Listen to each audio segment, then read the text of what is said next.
All right, welcome everybody to the October 4th meeting of the Historic District Commission of Portsmouth. The board's actions in these matters have been deemed to be quasi-judicial in nature. If any person believes any member of the board has a conflict of interest, that issue should be raised at this point or it will be deemed waived. I would like to say at this point, before we get started, we do have quite a few work sessions. And in the past, well, up to 4 or 5 years ago, we had no public comment at work sessions. We do have public comment now at work sessions, but everyone is going to have to stay in their seats and then approach the microphone to make their public comments. We will not be allowing anybody to sit at the tables with us. It will be us and the proponents of the proposal. Introductions, Dan Brown. Good evening. Martin Ryan. Hello. Reagan Rudig. Good evening. And Margot Doring, Vice Chair. Hello. My name is John Wyckoff. I have Isaac Gilbo. That's correct. Hello. I know, I keep wanting to say Gilbo, but that's from something else, isn't it? Rich Blaylock. Good evening. Yes. City Council Representative. David Adam. Good evening. And Karen Bouffard. Good evening. So the first order of business that we have is the approval of minutes. Move we approve the minutes as presented. Second. All right, all those in favor? Aye. And all those opposed? All right, so we've got through that. We're at administrative approvals. We have to pull out for further discussion. Usually administrative approvals are voted on all at the same time because they're minor in scale. But we have number 1, number 4, number 6, and number 9. That's correct. So we're going to discuss number 1 right now, and Isaac is going to be the presenter. Thank you. All right, good evening. So the first administrative approval is 147 Congress Street. They were before the board last month for some design changes on the building. The commission had asked that they come back this month with just a final facade plan for the Congress Street side of the building. And I will get my screen up in just 1 second. Okay. And so as you can see, Yep. proposed elevations here, and that is the final page. Yeah, I believe, Isaac, if I could, that Yep. The conflict was the rain leaders, which are similar to downspouts, maybe That is correct. a bit more major, and so there has been some changes. Anybody would like to make a comment or? Mr. Chairman, Yes. I have a particular problem with not so much. Well, I have a couple of problems. I don't understand. According to the drawings of what's been proposed to us, if they also are planning on replacing the plastic leaders that are on the back of the building. There are 2 more drains there that drain the sections of the roof. If you recall, this roof eyebrow extends around as a design feature in the back and provides a hood over the rear entry doors, where next to the steel beams there are 2 more plastic pipes. And I guess I'd like to say at this point that I feel like we've been sort of, I feel like I've been swiped on this one.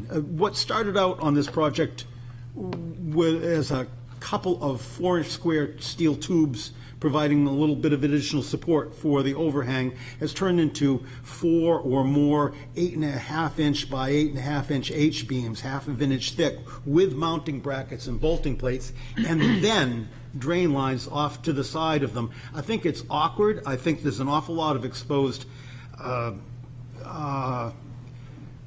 structural material and utility material that should be on the front facade of a building, even if it is a modern building and not part of our architectural history. I wanted this pulled out because I just can't bring myself to support this. Okay, does anybody else feel the same way about this? These 8x8 beams, I guess, were approved, and if they're incorrect, it'll be a lot of trouble, because we do have our person who checks on the code, Mr. Vincent. But now they're going to put rain spouts next to them to make them look even bigger. They are putting Is that what you're two saying? rain leaders down, and they do not have the cleanouts at the bottom of the sidewalk. That's all I know. So are they recessed, are they No, I don't think equal, so. or? Yeah, I'm not totally convinced of just the description. I need to see, there's just not a lot to judge by. And anytime you expose, you're not wrapping these columns, you have to do it, it has to be pristine, it has to be perfect.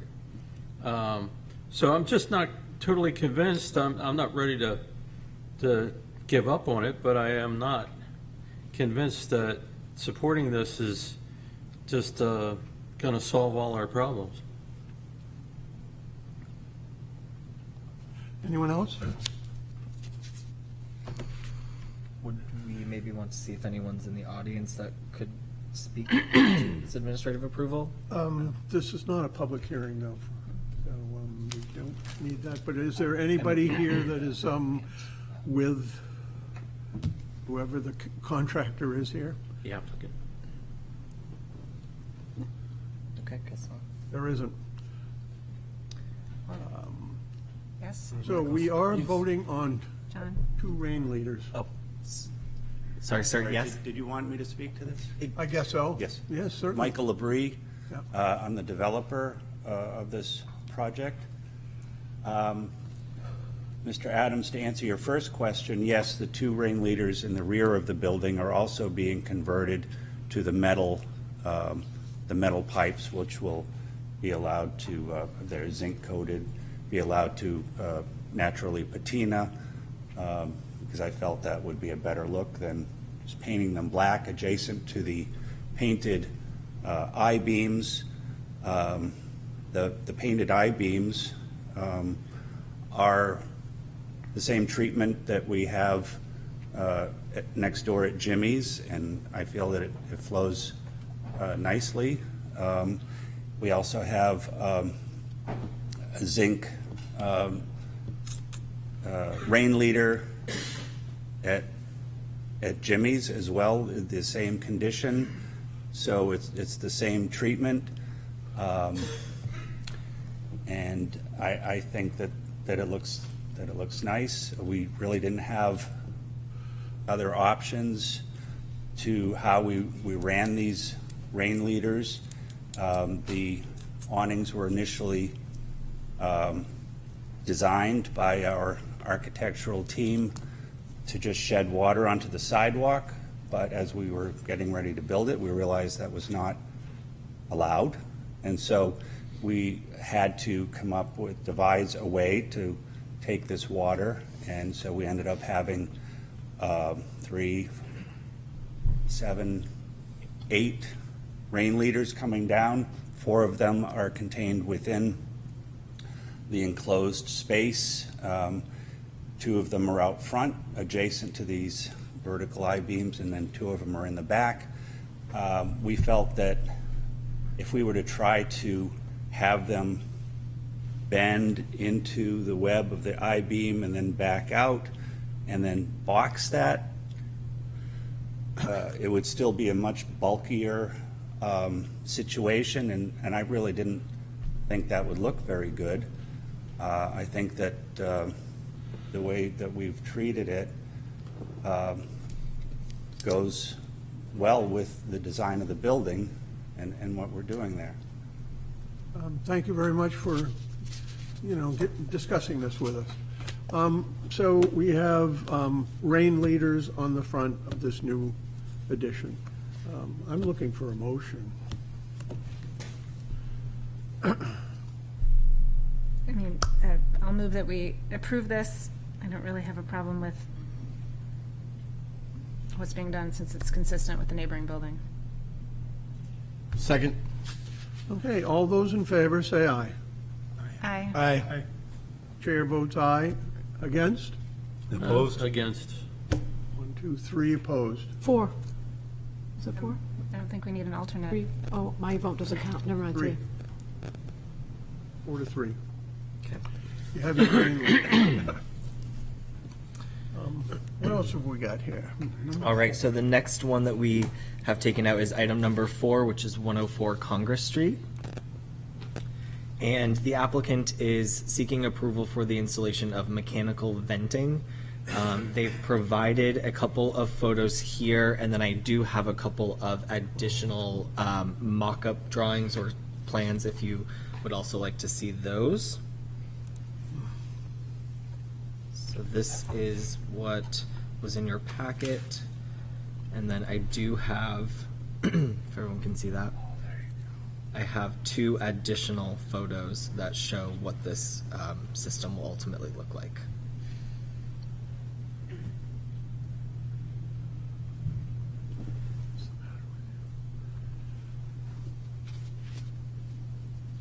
Any discussion? Mr. Chairman, I have an issue with this in as much as I don't understand why putting these pipes alongside of the building require some sort of a contraption to be built on the stairs to block the stairs off. I assume it's the diameter of the pipe that then has to go up the outside of the building and dodge around the existing piping that's been bolted to the wall. If they're just for the purpose of ventilation, I believe that this pipe could be run horizontally and duck in underneath the deck through the stairs and not require it sticking out another, I don't know, foot from the wall and require an additional railing on the fence. It just seems like kind of a, maybe this is I'm guilty of this, but a ham-handed approach at solving the problem. Well, it seems so clear, your explanation. Is there anybody here that has any knowledge of this little project?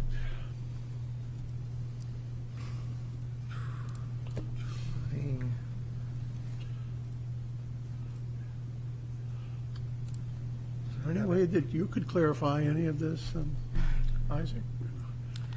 1 second. I know that the applicant was going to join via Zoom, but I'm having just a slight issue here getting her on. Just 1 second.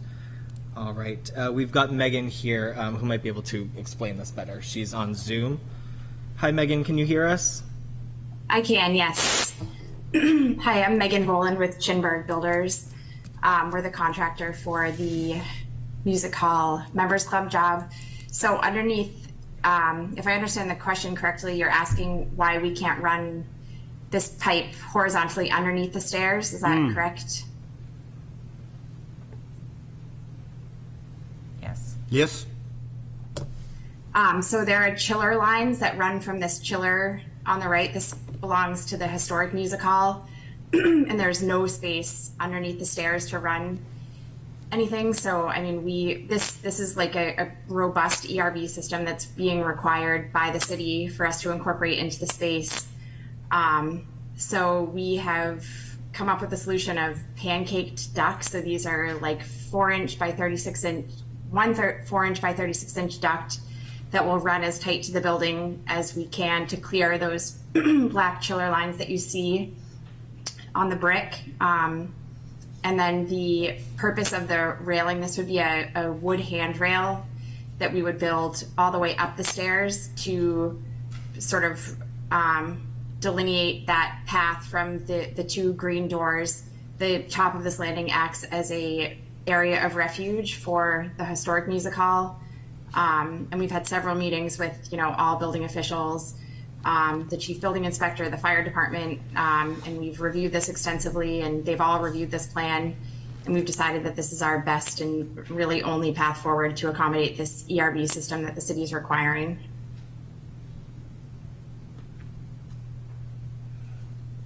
They have it. David, did you understand? Yes. You know, I can see the little plan that is part of the mechanical room, and it's an air intake, and Can't seem to get past I it. can see that the rail is probably there to protect any kind of head height issues with going up the stairs. Comes out here. So, given that this is a sort of a service alley, I don't see any reason why this can't be approved or supported. So I'm going to support it. Yes. I was going to say the same thing. It took a while to find the alley, and it's all the way down at the end. So the chances of anybody seeing it other than the servicing people doesn't bother me. If I could make a suggestion, I'm looking at the condition of the stairway. Perhaps it might be beneficial to all involved if the staircase is rebuilt, and instead of having sort of this railing kind of glued onto it, that it actually be built as if you were building it new with this new duct in consideration. I think it would look a lot better. This is clearly not a new staircase. It probably would need to be replaced sometime soon anyway. I think that might lead to a much more appealing, safer situation than trying to sort of jury rig what is here today. I would approve this as is, but I would suggest to the applicant that that might be a good solution. They can come back to us. Anybody else? Okay. So, yes. I would just, to add to that discussion, if they go and replace this, they're going to trigger a lot of code issues. It's not going to be a replacement in kind. Okay. So, you know, that, I wouldn't necessarily Correct. recommend that. Okay. So what you can't see is where the first chiller line, this photo doesn't show that there's an opening here. There's a doorway here. So if this stair, we did recently shore up the stair per the request of the fire department and the building inspector upon initial review. So that has been taken care of, but this stair to be built to code would obstruct the door, this back door to the new music hall space. So they seemed to be willing to let us proceed with the understanding that we would have this rail installed to sort of protect and delineate that path. Okay, thank you. Yep. So, anybody have a motion about this project? I'll make a motion to approve as presented. I'll second. All right, all those in favor, say aye. Aye. All those opposed? Opposed?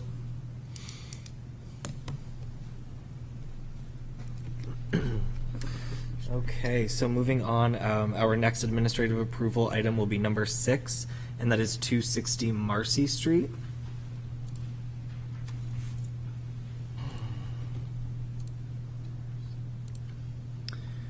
And the applicant here is proposing essentially a sort of landscape and hardscape overhaul at the property. Earlier in the year, their retaining wall in the front of their property that abuts directly to Marcy Street was actually pretty damaged. It's currently a concrete wall. They're hoping to replace that with a granite wall. They've worked with DPW to go over specifications, make sure that it's going to be up to their standards. They're coming now back to us just, of course, for, final approval. They also are seeking approval to do landscaping and hardscaping in the backyard as well. So there's a concrete patio that they would like to take up, and they would like to put down a new granite patio, and then also there's some granite benches that they would like to install. And so I'll just quickly kind of run through. So this is the area of the property where the sort of behind this sun porch, that's where the new patio area will be located. And you can see the concrete retaining wall just down at the very bottom of the photo. That's in pretty bad condition. And this is just another view of that retaining wall there. And that might have just been an old photo. And this is essentially what the plan overall would look like. Yeah, I could imagine any wall at that location is going to get rubbed by snowplows once or twice a year. Over time, yep, yes, absolutely. Very Goodness. tight on that street. Any comments? Mr. Chairman, I'm wondering what the wall, the face retaining wall is going to be made of and what the granite, and if there's anything about the granite steps, it's hard to interpret from the drawing what size they are or anything about the finish on them or anything at all, honestly. Are the granite steps The height of it? existing? They are not existing. They are not. Nope.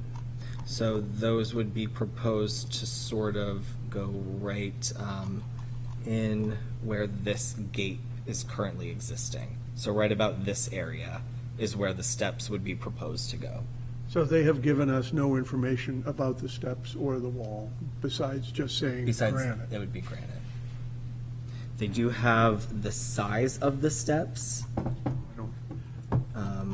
listed, but that's about 1 by 3. all of the information that we have on that. Yeah. Pretty Spartan description. It is. Do you know, Isaac, if the fence is going to be reconstructed in between the entrances? That was not part of the application, so it's my assumption that It's just gonna that be might taken down. removed, exactly. And do you have any thought as to how far around the property that fence is going to be removed? I would assume that it's probably going to be around the front and just this kind of corner here that you can see, where it meets this taller wall or fence, excuse me, that's where it will continue on to separate the property lines. Well, But again, that is my assumption. I'm not sure if they're just planning to perhaps do a gate and fix up the current fence. yeah, so we can't really assume too much here looking at this drawing. So Would we I would perhaps want suggest, to move it to next month, and we Yes, can have the continue applicant this. Yes. just supply a few more details on the steps, the retaining wall proportions, Right. and what will happen with the fence. yes, I was going to suggest that maybe we could even just say that at least the curbing and the wall that they want to do is consistent with the granite curbs that DPW does, and that, it is. so that there would be no like crazy different finish or polish or anything like that. It would just be consistent. Right. And you could even just specify that the new granite steps would be Of the same similar material. as the steps that lead up to the actual house. Yeah. They have to come That back. way they don't have to come back, but Do I have a motion to continue? So moved? Second. All those in favor? Aye. Aye. Chair votes aye. Okay.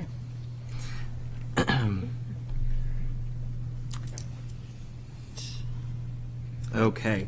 The next item that we are pulling out here is going to be item number 9, and that is 9 Sheaf Street. The applicant has been before the board on a couple of different occasions for some design, HVAC, all of that. The final piece is that the garage door that was shown in the final approval, as well as the latest administrative approvals for this property, is the door that is shown on the top. The applicant has chosen or would like to go with a door that is a similar style, but negates the sort of X crossbars, and the light pattern doesn't have a divide between the two 2x2s. It's still proposed to be wood, and the same sizing is also proposed. No different there. Mr. Chairman, I asked this one to be pulled out because I want to continue my opposition to the introduction of this doorway on the back of this building, and felt that this was the only way that I could do that. I have no particular axe to grind over the choice of door in so much as the technique and proposed installation of this doorway on this extraordinarily sensitive piece of brickwork. I concur with David Adams. All right, anyone else? Could I have a motion, please? I'll move that we accept this proposal as presented simply because it's just about the door. We've already approved the door. It's just the type. And I find it acceptable. Second? Okay, all those in favor, say aye. Aye. And opposed? Opposed? Opposed? Okay, chair votes aye. And now let's get rolling. All right, so now we can go down the remainder of the list. So we'll start back up with item number 2, which is 22 Ladd Street, Unit A. And let me just pull that up. So the applicant here, they are proposing quite a few changes. There's 3 sort of main changes. Number 1 would be replacement windows on the 2nd and 3rd floors of Ladd Street, and then the alleyway behind as well. The windows that they're proposing have been approved elsewhere on the building and on adjoining buildings, so they were hoping to continue with those windows.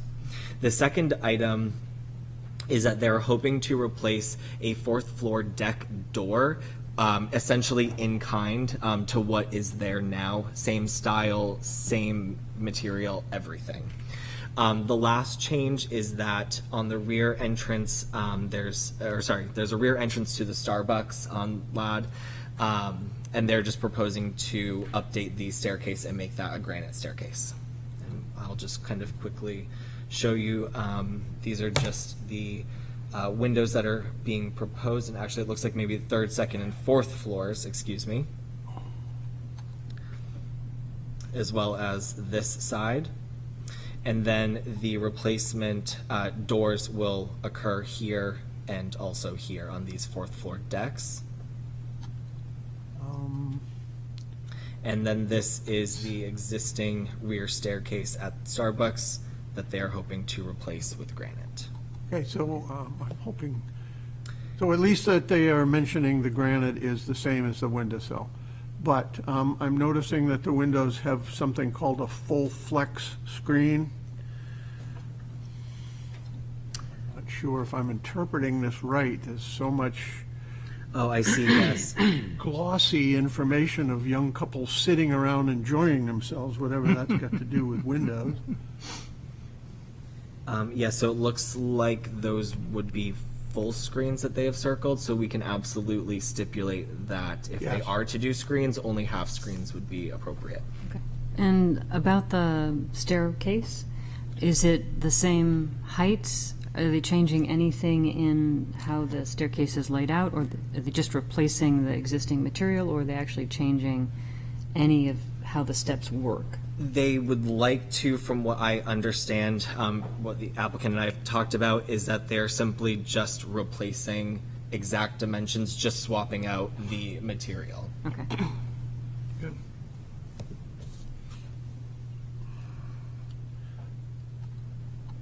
Alrighty, I guess you could keep going Okay. with that stipulation though for the screen. Okay. All right, that will bring us to our next administrative approval item, which is number 3, and that is 169 Lafayette Road, Unit 2. And this applicant is proposing to install fencing for their particular unit. Other units that are in this multifamily building each have some type of separation in their particular open spaces, and this unit would like to also have that same separation. So they just point out the existing fences that are already at 169 Lafayette Road. And they show here where the new fence for the Unit 2 yard would actually be located. So it would start here at the building, come out towards Lafayette, and then come back around. There's just another view straight on. And then this would show sort of, once you're actually on the property, the remaining connection of the proposed fence. More existing fences at the property. And then this is the style of fence that the applicant is proposing with this gate, which would be in front of the 2 vehicles that you can sort of see right here. The gate would be right there, and that would also act as snow removal for the property. And then they've just shown a couple of additional metal fences that are within the HDC. Have any further? I guess I wish that they would have given us a plan, because it's very hard for me to really figure out exactly where this fence goes and ends on the property. Trying to look at it in person, I couldn't figure it out. So I guess I'm just still a little. And so a little light on the details of the actual fence. It just sort of says metal fence. Is it wrought iron? Is it cast? What exactly? What is it? Your examples go anywhere from some classic metal fences to inexpensive aluminum fences. Yeah. I'd like to know exactly what they're going to do. Regis style 40/20, 42/30. I'm seeing here. I think that's about all of the information that they have on that. Yep.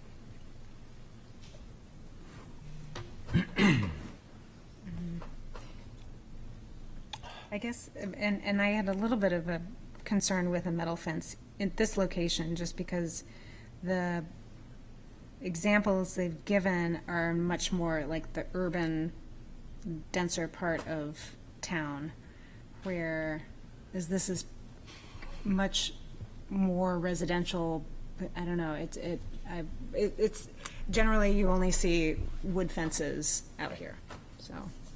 There is a pretty block-busting sort of metal fence that runs the entire block across the street from them, which is, I think in terms of design, an unattractive Yep. chain link fence, cyclone fencing. There is a black iron fence or black metal fence, not unlike this, taller, but not unlike this on the property next door, right across South Street, except there's arborvitae all the way around it. God help that nothing ever happens to that, but it's you can barely see it. Right. It also has granite brick posts on the corners and gate sections. It's a much more formal arrangement. This section of Lafayette doesn't have a lot of fencing at all. There's a little cottage a bit further down that has a kind of a cheesy white picket fence, poorly done, but that's about it. So this, along with the fact that this property has three other kinds of fencing on it, or two other kinds of fencing on it right now, and that this isn't really going to fence the property as one typically imagines a Victorian house having its fenced the property. This is fencing just their yard, their part of the yard. It's going to look awkward. I don't know that the success of the Historic District Commission is going to rise and fall over it, but I certainly don't believe that it's beneficial. On the other hand, it's not going to be there forever, although longer than some. So I don't know. I'm all over the map on it. I wish I could say something definitive, other than there's lots of things that you could poke at this and say this isn't exactly what we want. May I suggest that we have Isaac continue and give people a little bit time to think about this, and when we get to the end of the list, we can decide if it needs to be pulled out? John? Certainly. Okay. We'll do that. We'll continue it till the end of the administrative approvals. Okay. So we will move forward then to item number 5, which is 466 Marcy Street. So this applicant is seeking to remove the existing wood staircase at the house and replace that with a granite staircase. And they do have stair design here. They have two options that they are proposing. Their assumption is, that you guys would maybe have a favorable option that we could choose. Comments on these options? on the steps. And then here's This is just a an rendering. interesting chunk of Marcy Street, and if you walk it from the fish market to where it turns into Newcastle Avenue, they're pretty standard colonial houses. Most of them have their entrances right on the road, and of them, 16 of them have wooden stairs. There's only one solid granite stair along there, but that's back from the road and only about 3 steps high.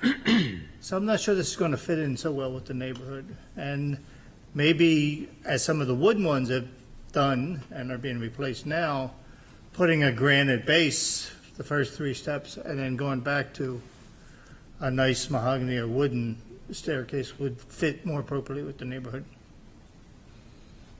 It is, without question, a massive chunk of granite, which is hard to say that it belongs with the house. Right, yeah, and right on the road. A granite stoop, first step, it makes an awful lot of sense, so I think you're absolutely right about that. Any other comments?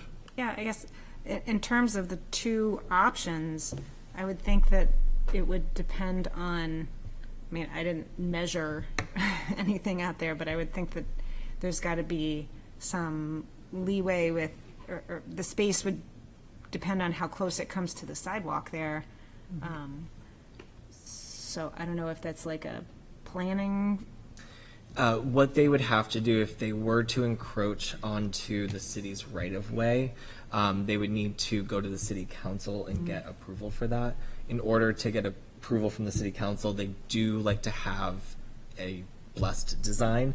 So they would like to, see that the HCC has approved design materials before giving them the license to go ahead and work within the right-of-way. Do we know if either of these designs are going to go into the right-of-way?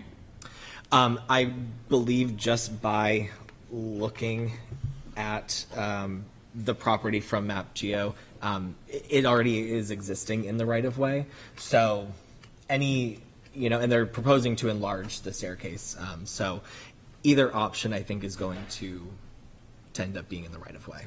Yeah, that's tough. Okay, so our nice, set, neat administrative approvals are falling apart here. I don't know what to say. I think that this one should be continued. It should be pulled out and continued till next month, with showing an option of possible wooden stairs or with railings. Okay. That's the feeling I'm getting. Am I wrong? No, No, very good. I think with this Okay. type of wood frame house, generally wood stairs are what you see. So. I understand, yeah, I understand, it's a little small Victorian, New Englander style, and here's going to have these huge formal granite steps leading up to it. So I think what we need to do is have a motion to remove this. So moved? Seconded? Okay, and all those in favor? Aye. Aye. All those opposed? And then we need a motion to continue this to next month. So moved. Second? All those in favor, say aye. Aye. We are looking for a different design. Okay, I will relay that to the applicant. Okay, moving on, that brings us to item number 7, which is 503 State Street. If you all remember, this project was actually just before us last month.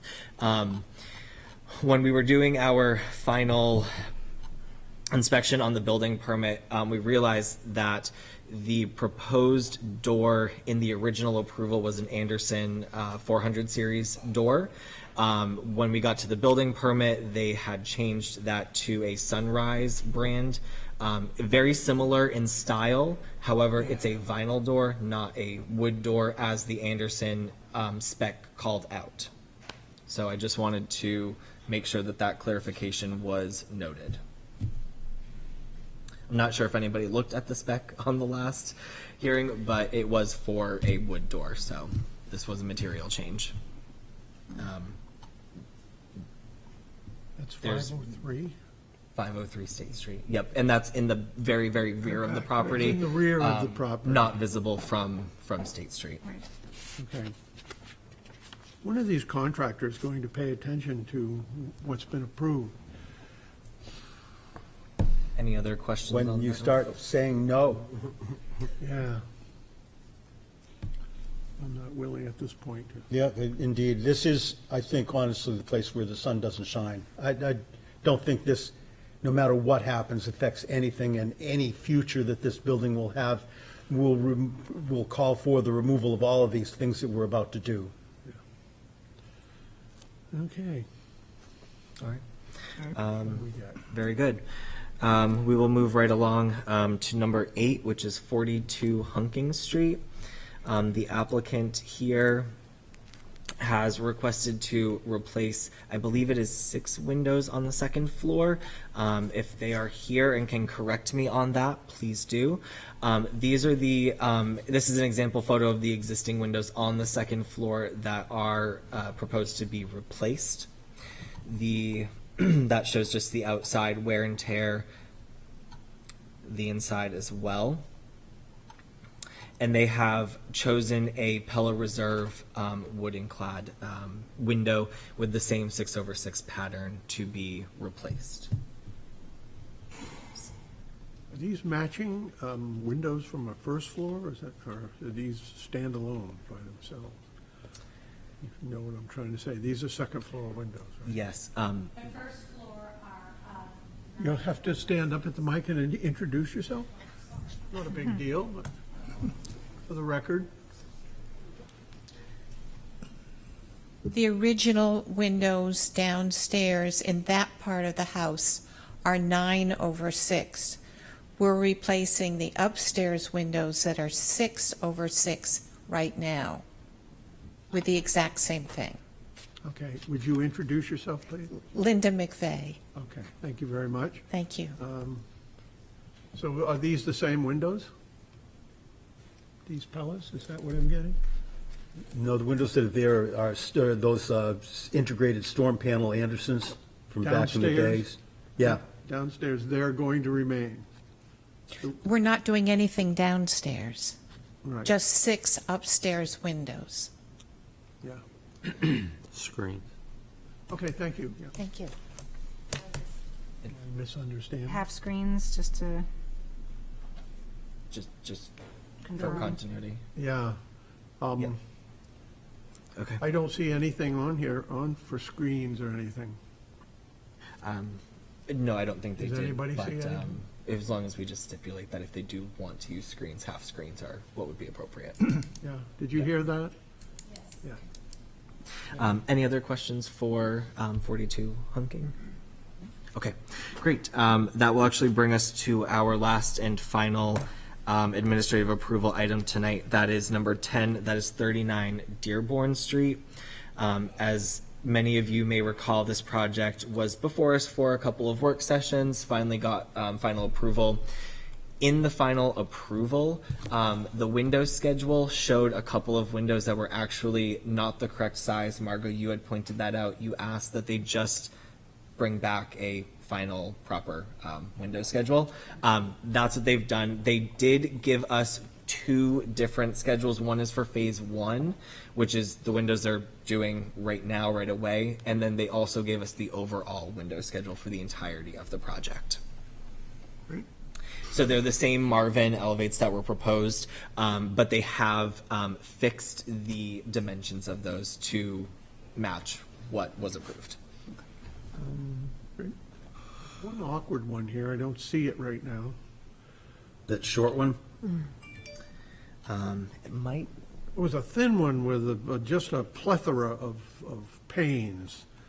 Well, the I first don't one, see it now. the first one is a 6/1, which is interesting, but it's narrow.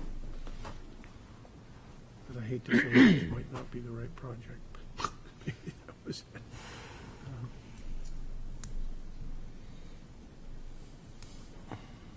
This one's an 8/1. Yeah. That's different. There are several that are sort of awkward dimensions, but I'm assuming that they're just what matches what was in the drawing, so. Yeah, which we approved.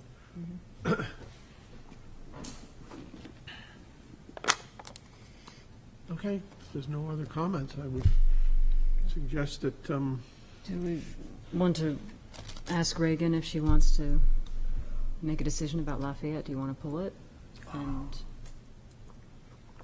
make a separate decision about it? Maybe ask for maybe ask for more information about the Mr. fence? Chairman, yes. there's the one on page 5. Yeah, that's the one, I think, the narrow one. Yeah, that's the one with eight over. Yeah. Of 6 horizontally over 1? Right, that's what I was looking at. Yeah. It's a little weird. Yeah. Why? I'm Is it seeing transom, eight, isn't it? but The one up on the top, first half of the page. Oh, the That first one time, oh, says yeah, page yeah, I thought that was 17, weird too, yeah, 26. yeah. so, these windows were drawn out on the plan that we approved. And I think we all agreed because of the location of the house and that it's kind of the back of the house on this thing is, if anybody goes down that street and takes a right and goes to their house, theirs is the only house. I'm not sure, Right. but, No, I'm willing to go with these windows. I just am going to assume that they're the same as what was approved in the drawings. In terms of Lafayette, I think I'd like to pull it and hopefully have them come and talk to us a little bit. Potentially look at a wood alternative. Sure. We can do that. Okay. And a So- plot. Yes, and a plan to show. So I move that we pull and postpone number 3. okay. I'll second that. All those in favor? Aye. Opposed? Good. So now we are voting on 2, 5, 7. 7, 8 8, and 10. Okay. And 10. And there are 2 stipulations. That would be on number 2 for half screens and number 8 also for half screens. Yes. Right. And also Dearborn, they don't mention the screens. Thank you. So- We can stipulate half screens for that as well. Yes, I Yep. think we should. Okay. We can do that. So moved. I'll second. All right, all those in favor? Aye. Opposed? All right. So public hearings, we have a request to postpone petition of 202 Court Street Property Group LLC, owner for property located at 202 Court Street, wherein permission is requested to allow exterior renovations to an existing structure, install HVAC condensers with fencing and roof-mounted solar panels as plans on file in the planning department. Said property is shown on Assessor Map 116 as Lot 35, lies within Character District 4 in Historic District, so we can. So moved. Okay, next month? Is that correct? Yes. Yep. Just a 1 month. Seconded. Second. All those in favor? Aye. Opposed? Okay, so we have that postponed. Now we have public hearings, new business. This is a work session, public hearing. Before we get started on this, I think I mentioned it, but all of the work sessions, everybody certainly has a right to speak at the public hearing, but there will be no sitting at the tables. Our table here. So this starts off with a work session. Point of order, Mr. Chairman. Excuse me.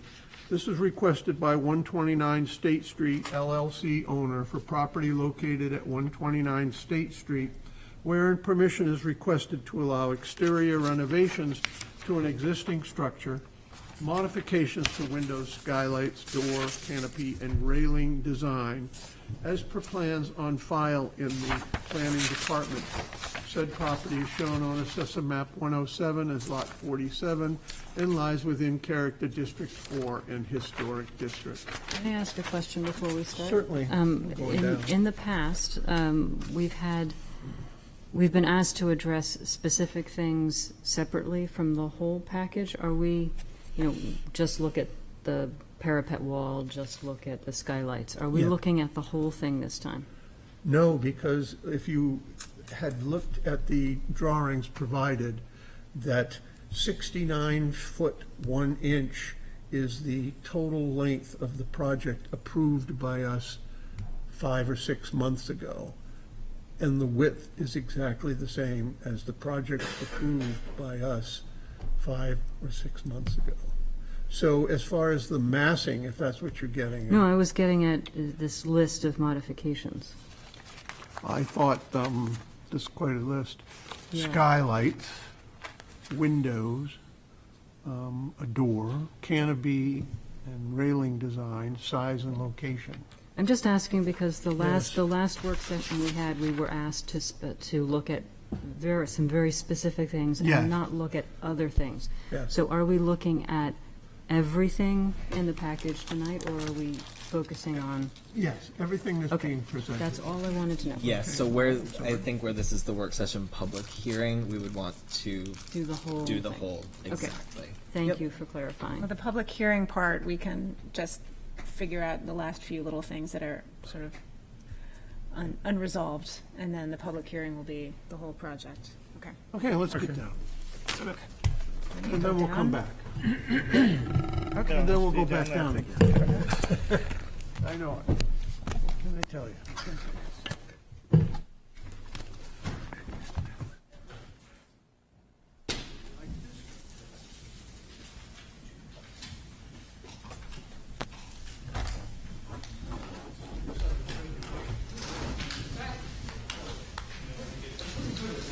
Does anyone want a paper copy? Sure. You're welcome. Anyone else like a paper? The round table thing again. Is it any different? Nope. You did a good job. Dr. Brown, would you like a paper or you have it with you? I have them. Okay, do you want to take one? Wow, I would be flattered. Thank you very much. Oh, share. I have enough for everyone. Anyone else like a paper? I can look on with David. All right. Oh, Margot? do I need? Sure. Okay. You made them up. Is this the same one you handed out to us? So Mark, as we stated earlier. Excuse me. Yeah. We're not allowing public, members of the public at the table. Only applicants and members of the. table. I have a hearing. Okay, all right. Okay. So I'm not sitting at the If he table. wants to be like this, Okay, what Mark. are we gonna do? Yeah. Oh, sure. No, I know what you mean. Still want You want to every go ahead, application Mr. to have Spivak? the whole Okay. public sitting here. So in the last meeting, we asked to wait to discuss the skylight this week because we want to do the site mock-up and the site visit so that we can discuss people's responses to our mock-up. And then the other thing we wanted is that there were comments about some concern of whether or not the massing of our changes matched what was approved, and we've documented in the drawings with dimensions showing that it's the exact same size. There was also concern with the neighbors last week about the ability to pull into the garage. And if you go to page, let me find it. I just remember where okay, page 13, you'll see a drawing that shows the parking on the neighbor's property and the parking in our garage. And we have more depth to pull into than they do, as it's currently drawn. So I think last week I had the sense that, I don't know if there's any other questions or concerns about the work that we discussed last time, and then the skylight, hopefully you feel that you saw that the mock-up showed that with the way we've detailed it, you don't see the skylight. And so, basically, the question is if there's any questions. Margo, do you have something specific? No. So hopefully we've addressed the concerns that came up last week. We also changed the rendering to show the correct window color on the neighboring building.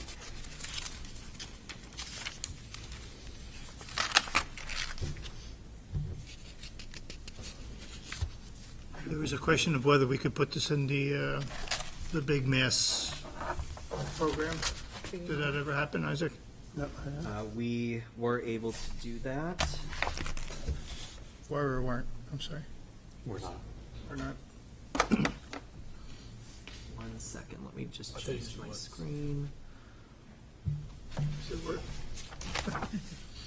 We all have hearing problems. Yeah. You say where? So here's. Oh, there it is. Where? I Yes. told you to get to it. So when, from our program to translation to your program, the texture gets lost. So it only can come in as a white mass. Oh, that's too I don't know how bad. white makes everything look chunkier. Yes. So on our software, it was all rendered, but Yeah. We don't have purview over color, though. All right. So can you spin it so we see the back? Yes, This has always been the question. He's trying. Okay. and again, the massing now is exactly what was approved. Sorry, I'm still getting used to this. My Yeah. apologies, everyone. Bear with me, please. We're just getting a little seasick Oh, here. you're getting closer. Okay. There you go. You got to go down. All right, I think that's probably Isaac, I think you need to try to go into the street and down to street level. So unfortunately, with this model, you're losing the texture and the detail.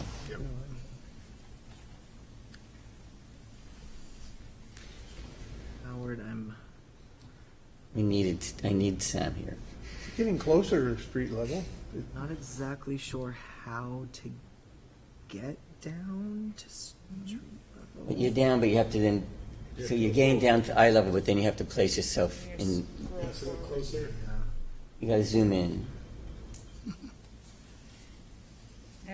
Oh, okay.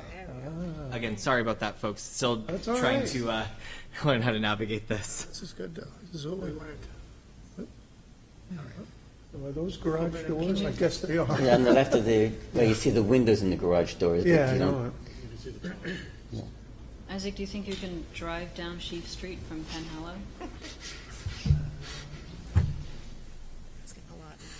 Well, Yeah, that's you what's can gonna- go you're back gonna- to the right. It is the way most people will. It is. perceive the building.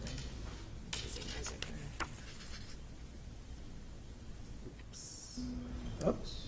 Is Sheaf one way? Yeah, I was just going to ask that question. No, it's Yeah. two-way. It's two-way. It's two, so you can see it, you can see Has it. anyone ever gone down? I've gone down. Yes, ways. I've seen people go both It ways. goes both ways. I never On tried Chief it. Margot? I've only ever turned up. Yeah, right. I've only always come back to church. Margot, how much further down did? Well, it's just practically the You're whole at the way. beginning of the street now. Almost. It's, so we have drawings in front of us that are actually in color. Number 12 shows the back, page 12 of 17. Let not me sure see if if I this can thing is- mess with this and Yeah, get that back It's the up. same, drawing is the same pages. Huh. So what Isaac would have on his computer would be the same as in the book.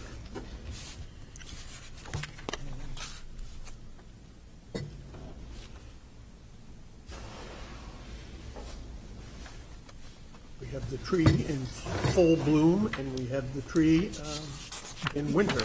Yes. It's been a long proposal. It has, So the most important thing, I think, in terms of change in plans this evening is the skylights. We probably should have, I would think, it'd be useful to have some sort of consensus view of the skylights. I was struck, I have to start out by saying, I was struck that the architect was able to drive them down into the building to that degree that they are, I found them virtually impossible to even see. So I'd say that's a win for you on that one. Thank you. Anyway, I don't know if it's going to be they're going to be enhanced or not by the presence of the parapet wall. It will provide a vertical element next to them, which will, I would think, make them even less observable, just to say. I didn't realize that they were going to extend on the back of the building onto the shed dormer that's being built.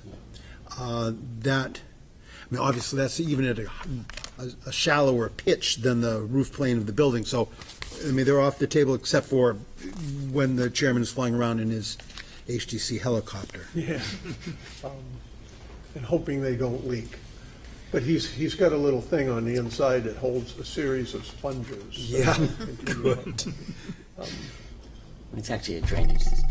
So does anybody else have any comments they would like to say about the skylight? I'll say I had the same reaction as David. I was very impressed that you really couldn't see. They were very flat, especially since you could barely see it as it was, and it was up on a board, so it will be totally flush with the roof surface. I did wonder if, since we were only seeing just one, if a whole line of them would end up being a little bit more reflective. I don't think so. You've got two bays up there. You've got almost 6 feet of skylight there. Right. So, but having, I mean, what we saw in the mock-up was just like one piece of glass. 2 pieces. Right. Yes, there's another one over there, but it having sort of a line all the way up and then across, if that would end up being a little bit more reflective and visual, but either way, they look better than the skylights on the neighboring buildings, which pop up and stick up from the roof surface, so, I do think this is, worked hard to, figure out a way to really make them disappear. I have a question. These are non-opening. Non-opening. Yeah. So that means that the comment that Rich and I made to each other about how they will cease to be shiny within a few rainstorms and will not reflect the way they do right now. Right now, they're very clean. They're very clean right now. Well, they brought them down. Audrey doesn't know how to put something in without cleaning it. I would say that these might make a new standard for fixed skylights. Also, just so you know, even though we didn't show it on the drawing on the Sheath Street side, the skylight on Sheath Street will be the same detail. So we had already discussed the windows that wrap around at head height or whatever on the side of the kitchen. Does anybody have any more comments, or the iron garden pavilion thing that's on the kitchen? In the You drawings- now have the metal rail, the plain metal railing. And that metal rail is made out of what? Steel. What? Steel. There'll be round steel bars in the flat plate. So it's a steel Railing. railing, Yes. painted black, powder coated, I suppose. Yeah. It'll be the same finish as the solarium. I'll have the same company making the solarium make the railing. Yeah. Someday we're going to have a discussion about steel versus iron versus wrought iron, which is a very vague term that I'm sure Mr. Adams understands, and aluminum, and a variety of other systems that are, out there that I'm not sure we have a complete understanding of. Any comments? I'll just say about the skylight, that I really like the Oculus, but I've been sold on that disappearing skylight, so that's an improvement. And also, I think I had trepidation about the solarium, but you've blended some more quiet features there, so I can definitely support that. Thank you. I'll add, I agree with Commissioner Buffard. I really believe, I was impressed with the skylight, that sidewalk today. You really can't see it. It stays within the beginning of the roof and the end of the roof. It's just all black. You really, you got to almost take a telescope out to see it. I was excited with the Oculus, but there's no reason for me to deny the skylights now that I've seen them. Thank you. Anybody over here? I would just say I was hoping for a simple elevation of the Shape Street, as we had asked last time. I think we have one. And The whole street. Oh, I'm sorry. I'm sorry. I forgot. I apologize for not doing that. disappointed. We can always send it to you. But we do have the 3D model, which explains a lot. And so, to me, I given that you're not really going beyond the previously approved, I can accept that. Okay. Dan, do you have anything that you wanted to add? No, I think the 3D model helped. I think the example of parked cars helps too. I'm not sure why there's such a variation in those pictures, because The one on the it's the left is a same. watercolor, and the one on the left is a computer rendering. Well, the one looks like it has like 12 feet in Yeah. front of it, and the other one looks like it has 5 feet in front of it. I think the one on the left was done by an artist, Okay, and the one on the right was taken off of the computer model. and that's going to be more Accurate. realistic. I think the one on the left is a little deceiving. Yes. Made it look Looks better like you than can it play, actually is. play basketball, put the basketball hoop up there. Right. Yeah. Yeah, yep. Okay, that's all. But no, I like the changes. I like the responses that you've done. Thank you. And I feel a lot better about the skylight after seeing the mock-up. That's why I Okay. kept deferring the discussion on the skylight. So if there's no objection, I'm going to close this work session and looking for some comments from the public. And please, would you please go up to the stand? My name is Mark Bodie. I'd like to comment on the skylights. I would agree that Howard has done it. Howard has done a nice job in lowering the profile. I am not pleased with some elements of the process, Mr. Chairman, and I want to speak to that tonight. I'm not sure that this is the time to speak. Mr. Chairman, if I may continue. No, if you want to continue making comments about this 129 State Street without getting into a one-on-one, if you have any What's a complaint. one-on-one? One-on-one. I'm Mr. Chairman- asking you to make comments about 129 State Street. It is and about, that's all it I'm is gonna about say. 121. That's all I'm I going want to to say. remind you, you're chairman of the commission, not king of it. I have a right to speak. I'm asking you to speak right now. Well, then, stop interrupting me. Okay, I will. And respect the view of the public. There was no vote taken this evening to prohibit any member of the public from sitting. It's not your table, Mr. Chairman. I It's the have public. that, I have that May I right. finish, I'm running the please? meeting and. May I finish, please? Obviously, you're irritated because I disagree You with can't make these you. controversial comments and expect me not to speak back. Please No, talk you'll have a about the chance to speak details of back. 129 State Street. I've had enough. You- 129 what State was that, Street. Mr. Chairman? Yes. And as I moved my chair, you said, well, if he wants to be that way, what are you going to penalize me? You're going to I'm not sure. reject? My comments are this. I would ask that you reflect a little bit on your own behavior and try to make an effort to be cooperative. Thank you very much. Regarding 129 State Street, Okay, right. okay? And you can be as dismissive as you want. I know that with respect to 129 State Street, all the developers come currying your favor. So when someone wants to throw a red flag down, you get irritated. I'm throwing a red flag down saying you need to follow Robert's rules. I would ask the commission, take a vote. Take a vote with respect to the public's table. But I can tell you, I do have 2 hearing aids. Here's one. Very good. And you could have come to me and said, Mark, we would appreciate it if you moved, did not comment from the table. That would have been the respectful thing to do. Yeah, I don't think that we have that kind of relationship.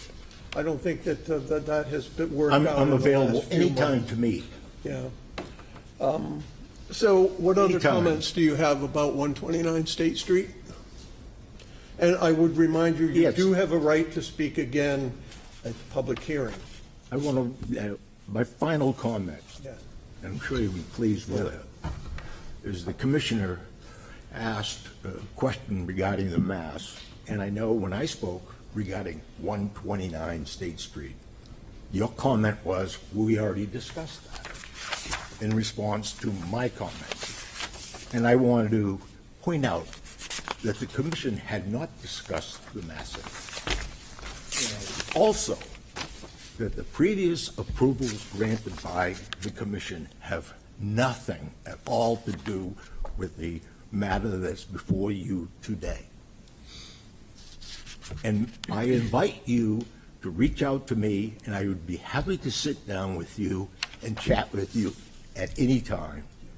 I've served 25 years in government. I understand Robert's rules. All right, thank you very much. And I have, thank you. Yep. Would anyone else like to speak, please? Good evening, Chairman, members of the chair of the committee, excuse me. Marie Bodie, 121 State Street. I do believe that at the last HDC meeting, some of the requests for what information was going to come forward this evening, including the diagram 3D modeling that Isaac, I think, should have practiced a little bit more for, because it was part of what we had requested, and you did a poor job to represent that to this evening. Number two, I would like to say, as was just articulated in this rendering, how lovely is it that on May 4th of 2022, you approved an artist's drawing? As Dr. Brown indicated, you can see there with your own eyes that the driveway that they proposed, that you approved to reflect massing back then, is not what they're going to deliver now. Mr. Spivak has put in 2 vehicles into a parking garage. The concern isn't whether the cars can sit in the parking garage, it's whether they can make it into the parking garage with the circumference of Sheaf Street, which I know doesn't fall under your purview, but as I reminded you last month, not last week, that in order for this process to continue, the HDC stamps their, yes, it's met all the criteria of the HDC. Then it goes to the planning board and the building department, whatever, they get their permit. We are back to where we started in 2022, 2021. They are putting a project on this site that does not sit well in the neighborhood. If you go back to the white, could we do that for a moment, Isaac? You are depicting in that our home, the noise home, as part of this. We are a separate, distinct 2 buildings. We are not part of this white massing that you've projected. That staircase goes to our deck. It's not part of their project. But you can see how it sticks out like a sore thumb on our street. I also found it very upsetting that this evening, 129 State Street, a site walk, you all were not willing at first to walk to the back of Sheaf Street. We've reminded you that this is 2 streets, 2 addresses, 2 means of access, our main entry point to our home, what will be their main entry point, and you almost didn't want to come out back because you just wanted to look at the skylights. I find that just incredulous. I didn't feel there was really anything for us to look at back there, so. We were talking about bringing forward the massing again this evening in the modeling. So how could you not look at the back, the Sheaf Street? Well, we did. But you didn't want to. And I think, to Mark's point, you're not really being unbiased in your remarks, and you're not really being a leader with the commission. You are letting your personal opinion and your distaste for what we're saying come forward, and it's not professional, it's not becoming. Well, thank you very much. Thank you. Okay. Would anyone else like to find fault with me? Thank you. Actually, I wouldn't find fault with you. I think that the idea at work sessions, having the public speak from the podium, preserves the personal space of everybody at the table, having sat there myself for several years. So this is a great idea. Commendations. My comments are about this project. And the original renderings were artistic renderings which did not allow for a reasonable interpretation of massing. And when you look at the computer-driven model, which shows the exact massing, this is an enormous addition that butts out into the street to within 5 feet of the actual setback of the street. And now that we see this in living color, you will note the amount of glass, and this is leading up to the skylight, so bear with me, please. When you look at this, the amount of glass just shown on the vertical facade of this building, as proposed, is more than any 3 houses on Sheaf Street. So part of the mission in evaluating proposals is it consistent with the rest of the street, with the neighborhood, with the historic district? And if you indeed look at this, there's enough glass on that to put on 3 separate houses on Sheaf Street. So, in my opinion, the fenestration is excessive. And nowhere will you find, for example, on the western side, the 3 large windows massed together with barely a foot between them. Nowhere on Sheaf Street will you find 3 windows that big, that close together on the second floor. So, in evaluating massing, the amount of fenestration and reflective light is an effect, is important. And in this case, the fenestration accentuates the massing and makes it worse. The next thing I'd like to comment on is that, in terms of massing, there is this cupola-like structure at the top of this 2-story building. If you look at Sheaf Street, there are no cupolas. And in fact, if you go back in the minutes of the HDC for the past 10 years, they have virtually prohibited putting cupolas anywhere in the downtown district. And here, this is very clearly, visually, a cupola that's put on top of a 2-story building. So, Could you point that out, please? yes. Don't touch the screen, because it makes it go whizzy. I will not leave any fingerprints. Yeah. This is an oversized contemporary cupola placed on top of a gable. And here it is again. And what makes this even more pronounced... Excuse me, you need to get to the microphone. Oh, I can't hear you. You could bring it with you. What makes that even more pronounced is that directly above it is a whole row of windows and a shed dormer, which literally makes this part of the building become the dominant visual effect for the entire project. When in fact, if you go back historically, what was on the back of this building in the 1820s was a small horse shed, a 2-horse horse shed. And that was eventually expanded by Betty Woods into a kitchen. And then the previous people, and I forget their names, they came from New York, they then expanded it again. And today when we were on site, I tried to politely point out that if you looked on the facade of the demolished wall, you can see actually 3 roof lines reflecting those. So there is history here, but it's disappearing in this overly massed addition to what is actually an important historic landmark in Portsmouth. Sheaf Street has row houses on the west end, and it has a row house here on State Street facing onto Sheaf Street. So I believe that the massing is all wrong. It's too large. The fenestration accentuates the massing.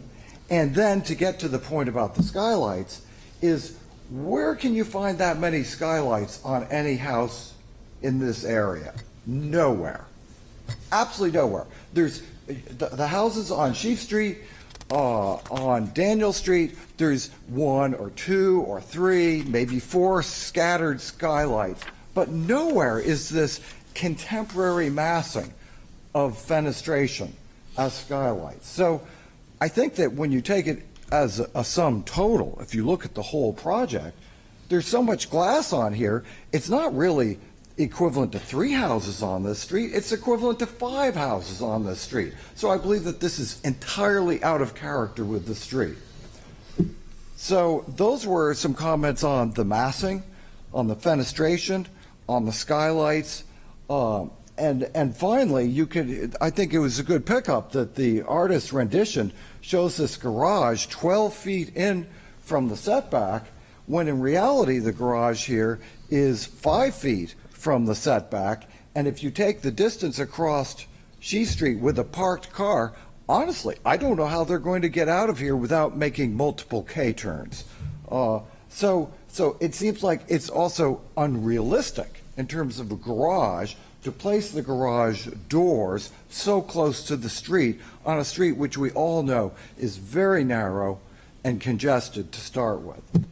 One last thing, as a comment for Isaac, and perhaps he can help us. He is a representative from the city to this commission.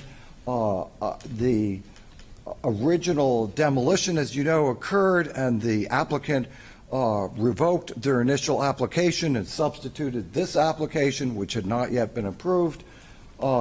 And in the process, I guess several people were fired, including the construction company. The construction company then, perhaps out of revenge, removed the dust and silt and privacy screen that's placed on this site. Every time the wind blows, there's a dust storm that comes up from the site. And we, as residents, and I am an abutter, have to live with this dusty condition because they've removed what is normally considered standard dust and silt fencing for a demolition. And in this case, a demolition that as yet does not have an approved project. All right, you had a comment? Yeah, we, at the time when the hurricane was coming, we asked them to take the silt protection down because we didn't want to have winds blowing that fence all over the street.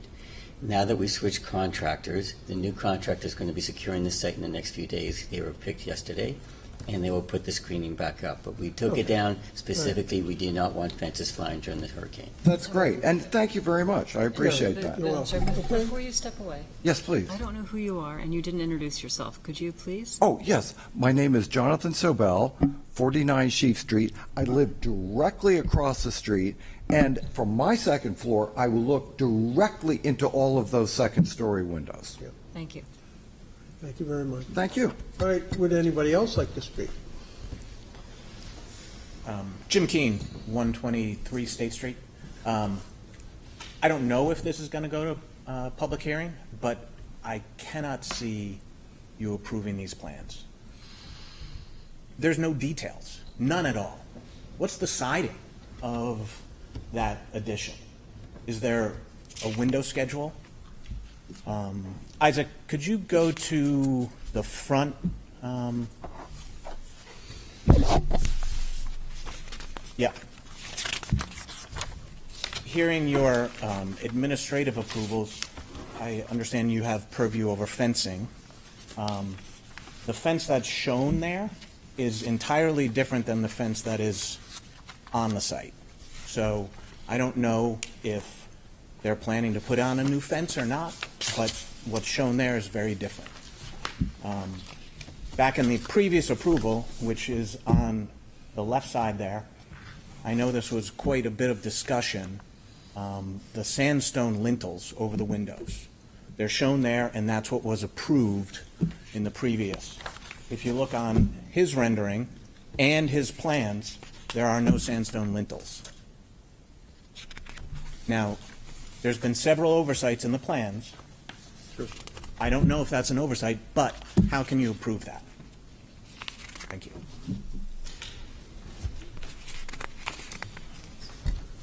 Is there anyone else that would like to make a comment? Okay. So I seem to remember, before we close this down and go up, that we decided that you could remove the wooden, what are we going to call those, window heads or whatever? Yes. Something like that. What is underneath those window Brick. heads?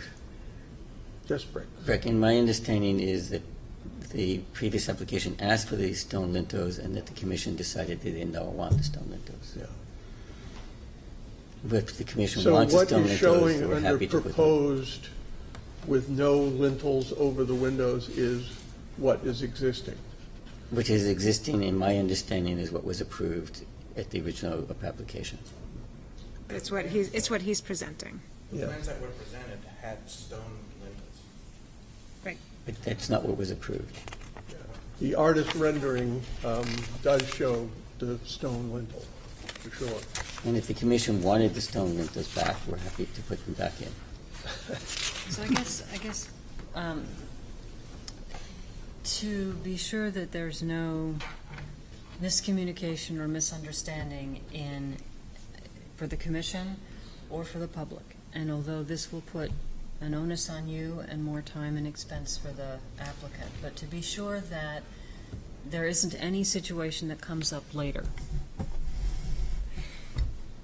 would it be beneficial to come back next month with a set of plans, side by side, but the set of plans on one side would be what actually was approved, not previously proposed, but actually approved? And are you sure that you have that? Okay, if you're sure that you have that. Because what we did was, in the submission I sent to Isaac, we took the previously approved letter, took the pages apart and put them side by side, and I included a copy of the approved application as a package in the submission to Isaac. Okay. And the previously approved was updated for all of these issues okay. So the question I have is, was that available to everybody, the public, or is it just filed? Whatever Isaac had. So all of our plans are on our website, so anybody has access to all the meeting documents, including archived documents as well. But also, I intentionally took that document and split it for this package, and I also included it as its own package as a submission. So if this package is put up, that was part of the submission. Yeah. And I was just going to say, I think there's a lot of confusion over these stone lintels and the headers. And I believe it was a stipulation at the end where we said, no, we're just going to keep the brick surround. So that's why they're still on the approved drawings, but it didn't get. Yeah, and that's where the confusion is coming in. And my understanding is from speaking to Nick and everyone at the time that we started, is that the stone lintels were not included. And as I even mentioned on the site visit, we're going to have to come back with a solution for the brick above the windows. Once we strip everything, we're going to see how many windows are going to have an issue, and at that time we'll come back and discuss options. Angle iron or such, Right. Yeah. So, But there didn't seem to be any cracking no, there is. above the windows. Is it on the left-hand side? I haven't cataloged all the windows, but there's a number of windows as you go up to the building. You can see it on the inside. Oh. So until we get to the outside, I won't know. But if the intent is to keep the brick aesthetic, we can insert, when we change the windows, we can insert a steel angle from the inside. I understand. And it'll be hidden by the masonry joint. Nobody likes to do that. If we have to do it, we have to do it. Motion to. Okay. Mr. Chairman, may I briefly address the pediment? Very briefly, one more time. Okay, thank you. Well, from a legalistic perspective, the work session has brought this up as an issue, and it would seem reasonable that there could be a public comment on that. I spent some time researching these pediments, and as you well know, they came and they went over a period of maybe 80 or 90 years.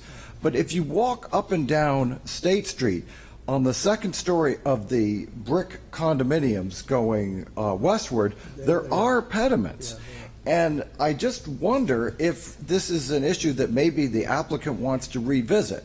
These pediments above the windows might represent an important part of the historical nature of this building that was brought back to life. And I think I previously had testified that the previous HDC had spent weeks debating putting these back on and approved them as an appropriate part of this building. So maybe it's time to step back and revisit this, since we're running into problems as to what it really should look like.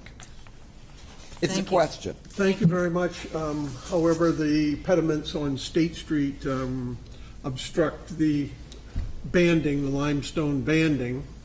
They were just placed over that limestone banding on State Street and haphazardly.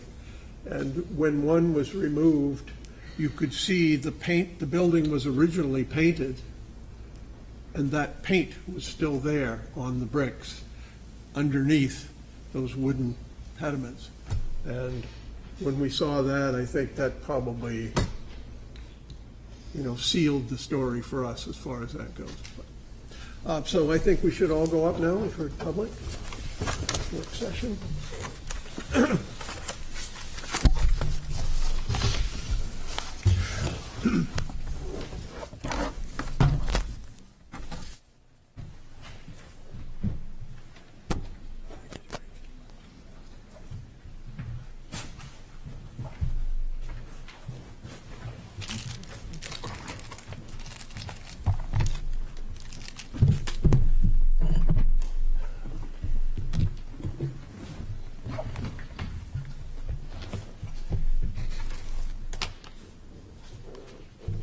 Do you need to reread or? Yeah, I think so, yeah.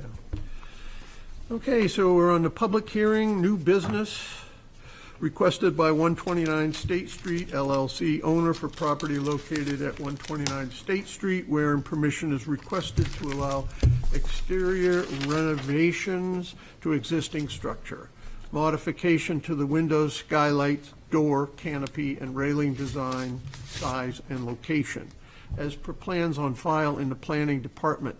Said property is shown on Assessor Map 107 as Lot 47, lies within Character District 4 and the Historic District. So who is here to present this? Sorry, before we begin. Before we begin, I'd like one point of clarification. A member of the public made a comment about the previous application being revoked or something. Could we clarify if that was true or not? Yes, I can clarify on that. The original application technically still stands. Once a building permit, or in this case a demolition permit, has been issued, that keeps the project open. So if they wanted to, they could just say, you know what, we're done with all of these work sessions, we'll go back to that original approval, and they could build that. Or they can get approval for this reiteration and move forward in that direction as well. Thank you for the clarification, Isaac. And you get your Oculus. Yes. Yes, my name is Howard Spivak. I'm the architect for 129 State Street. Given the work session, do you want me to walk through the whole plans again, or are we? I would think that you want to walk through the changes that are being made from the previous approval. Okay. I can take the So microphone. I know it's rather extensive, but You can do it briefly. Right? You can do it briefly. We're all very familiar with this project. Okay. But I think the best thing, Isaac, would then be, let's just go by elevation, because it's going to be faster that way. Okay. If we stop on this elevation,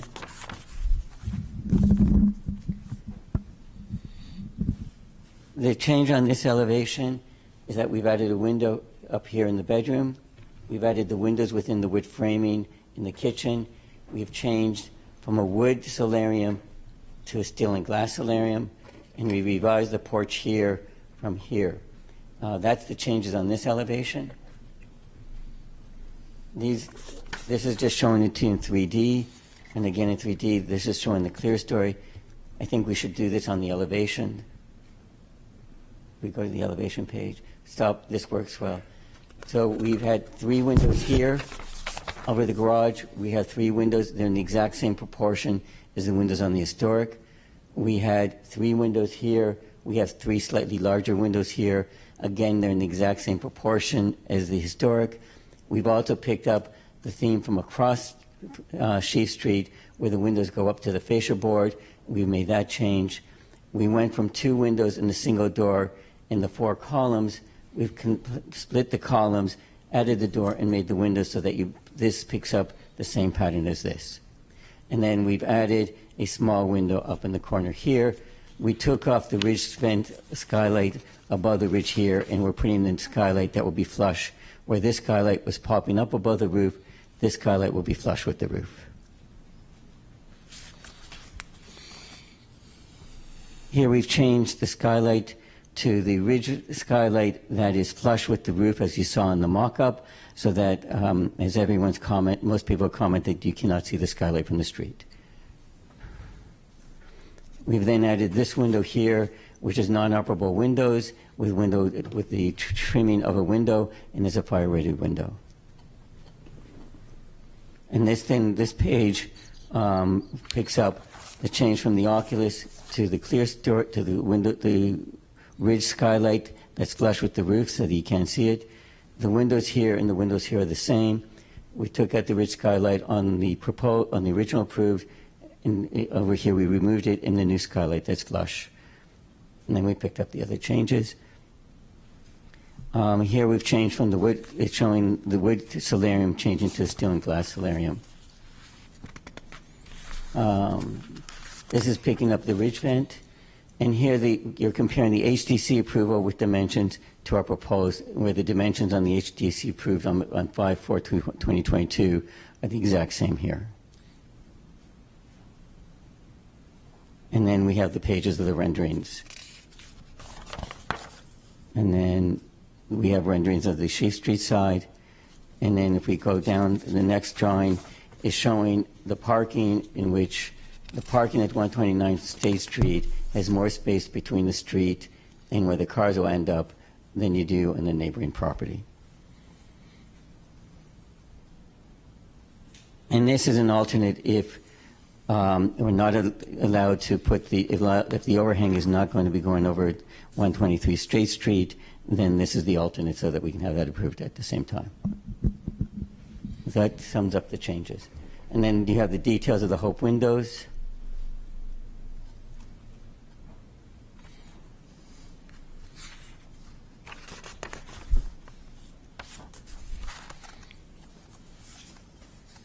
That's something else.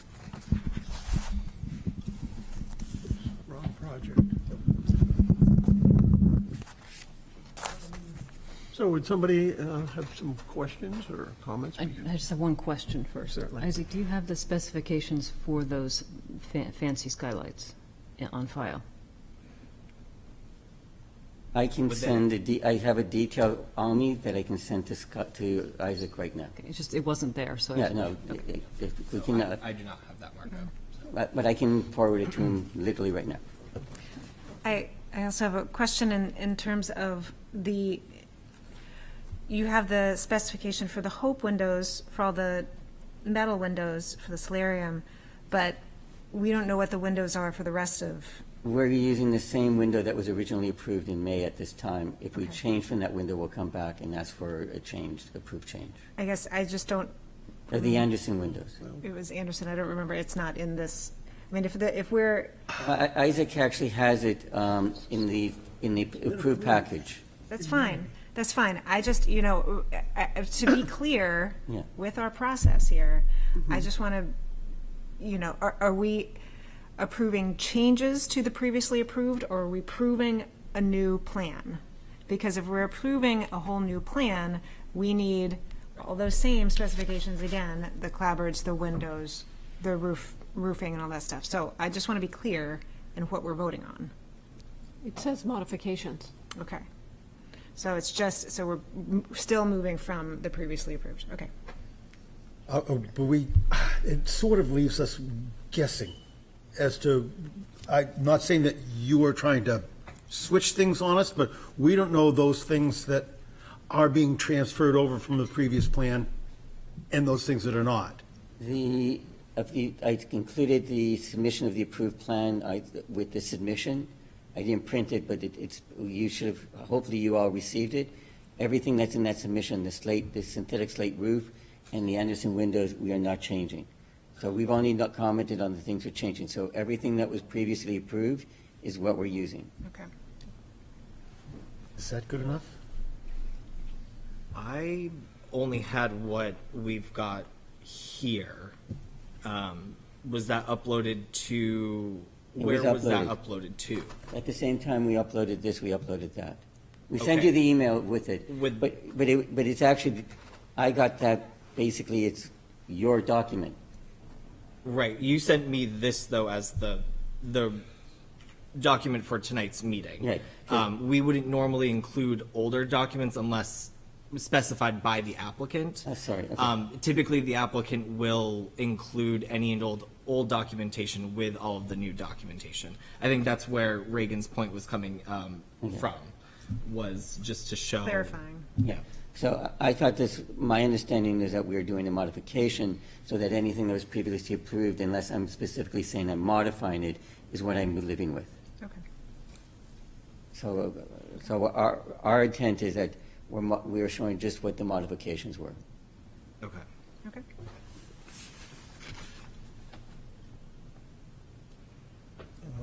Would somebody like to get this started with a motion? Well, we still have to open the public hearing I thought you read it. for the public comment. Before the Portion motion. of the public hearing. All right, you're exactly right. Okay, so I'm going to open this up. If anyone else would like to have any discussion on this particular project. Good evening again, Marie Bodie, 121 State Street. I do believe that in the 522 whatever submission, that there were stipulations that clarifications hadn't been yet decided or provided to this committee for what the garage doors were going to consist of, what the material was. I think there were a lot of stipulations. I do agree that the package that was posted on the HDC's website for tonight's hearing is all of these pages, no reference to anything else. I don't believe that we've ever seen a mock-up of the window that are being proposed tonight cited as an Anderson window. There's never been any example of the clapboard material. You might recall that the HDC, Hampshire Development Corp., had at one point tried to convey to this commission that they were replacing vinyl siding on what was now torn down. So I think you all should perhaps reflect back on the minutes of the stipulations, et cetera, of what was approved in May of 2022. I do not believe that you have all the information before you this evening. I know we certainly don't. So again, suggest that we not proceed to a vote this evening. Thank you.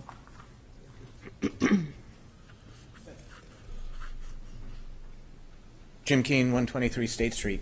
In terms of materials, Isaac, could you go to the east elevation?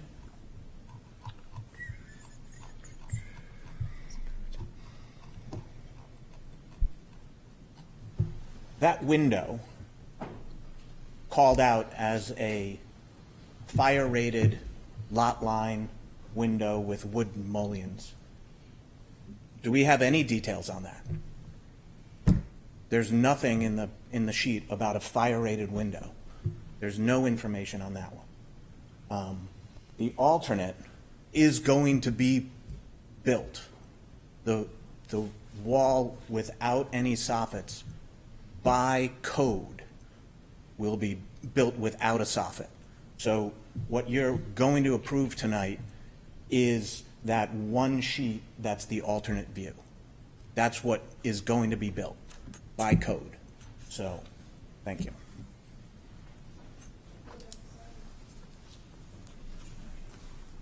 Anyone else? Mark Bodie, I'm not sure what the commission is voting on. I couldn't hear clearly. What's the current motion? Is this the public hearing for the entire project? Okay, I'll speak to that.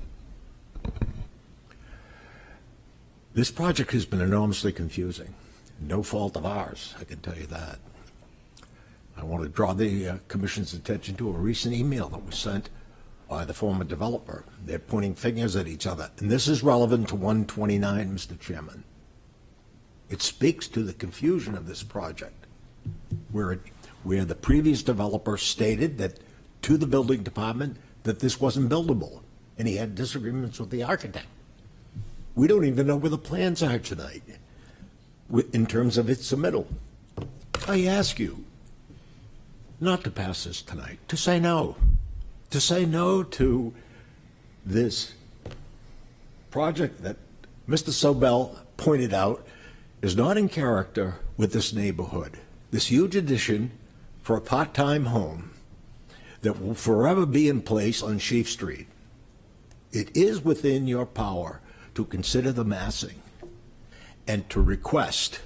Earlier at a work session, when I was sitting at the table, it was stated that Mr. Spivak said they would not reduce the massing.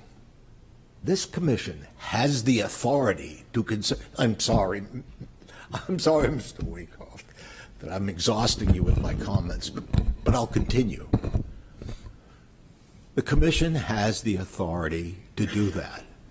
And I would like to think that the site visit spoke for itself. But apart from the massing, when you look at the technical submissions, the confusion surrounding those that is unclear even this evening, I would ask you to vote this down. And obviously they're welcome to come back and to start it again. But we're going month to month with a work session and a public hearing. And people even today, we changed the time, the neighbors were notified. I understand it's last minute, but let's get this on a different track. Please say no.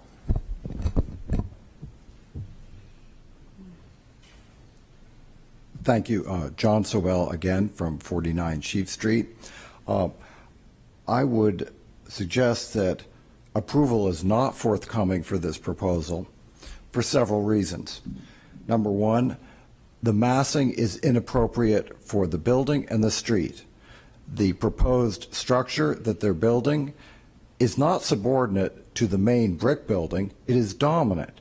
This is the exact reversal of our historic premise in downtown Portsmouth. The fenestration is inappropriate. The number of square feet of glass that they are proposing putting on this building is greater, as I said once before, than 5 houses on Sheaf Street. So it is inconsistent with the general look of Sheaf Street. Finally, the contemporary cupola. I recall, actually, there is a cupola downtown that was approved in the last 12 years, but one, and it's appropriate for the building. It's as you go out Market Street, as you're almost out, you look up on the hill, there's a relatively new building with a cupola. But this is totally inappropriate for the style on Sheaf Street, which, again, I would entreat the committee to recognize that Sheaf Street is actually one of the best historic locations in the city. It has the few row houses, brick row houses, and this addition completely makes it disappear. So the massing is wrong, the fenestration is overdone, the square footage of reflective surface is inappropriate, and is inconsistent with the architecture on the street. And as such, you might even draw the further conclusion, it might actually devalue the properties on the street as they will appear less historic with this. So I would urge the committee to vote no on this. And finally, the one last comment, which I actually have pointed out from the very beginning, is that we've been looking at drawings over and over and over again submitted by the applicant that do not have dimensions on them. And if we go back to the original session in which they proposed expanding the garage, they didn't know how close they could come to the roadway. And it was proposed, well, we'll make it as close to the roadway as the building code will allow. And it was approved. But no one knew exactly what that distance was at that meeting. And no one knew what the implication was for the massing as you expand a 2-story building onto a narrow streetway. So no dimensions, inappropriate massing, too much fenestration, inappropriate dimensions. It doesn't fit on Sheaf Street. Thank you. You're welcome. I think upon listening to a lot of these comments that we do need some more clarification.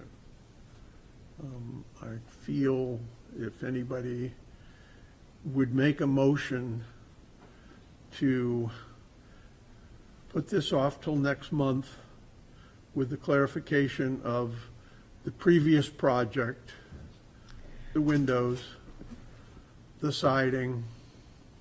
John? Downspout, trim, columns, doors, lighting, balustrade, skylight spec, parapet brick and mortar, and the fire-sensitive materials that are going to be used on the abutting side and the fencing. Right. So, Yes. I'm able to pull up on my iPad Oh. because everything's still there that we've ever looked at. Okay. The application that was approved with the specifications, the windows, cut sheets, all that stuff. So we have it. You can probably just look it up on here. But one of the things that I really wanted to say, and which is why I was asking the clarification question about our process, about what we're voting on tonight, is that,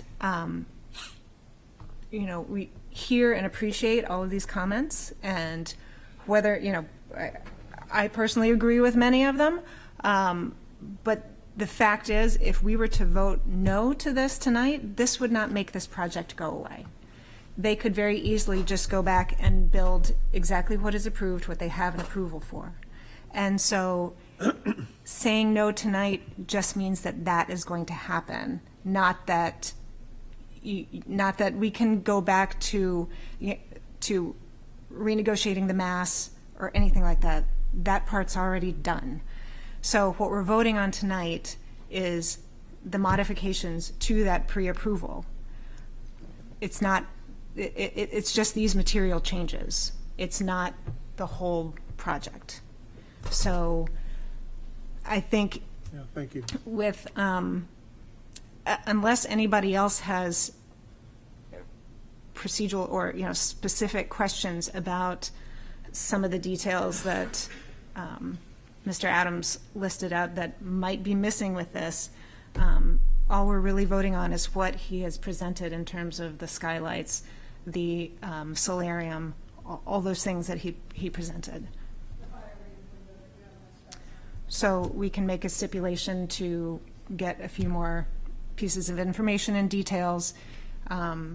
He has the detail for the skylight that he's emailed in, but we can also do an administrative approval just to accept that and put it in the record so that we all have a chance to look at it.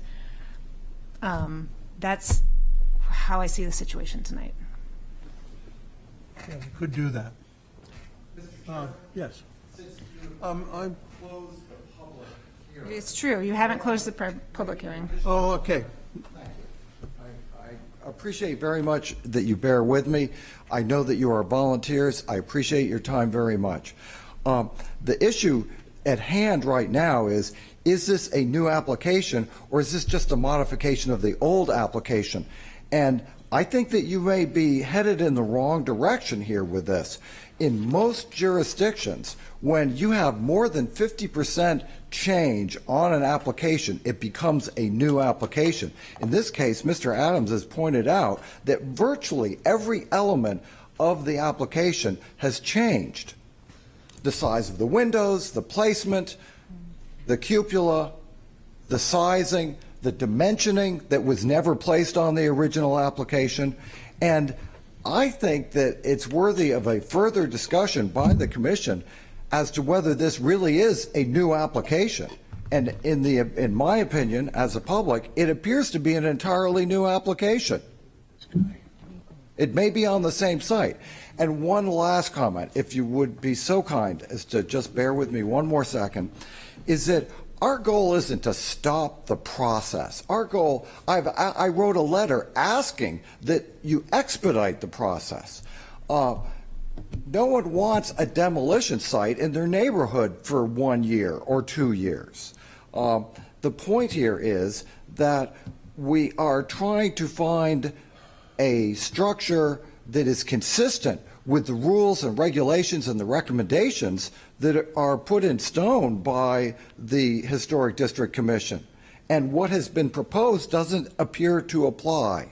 And so we're not trying to stop the process. We're trying to move the process forward, but with something that will enhance Sheaf Street and will enhance the historic nature of this section of town, CD-4. So thank you. All right.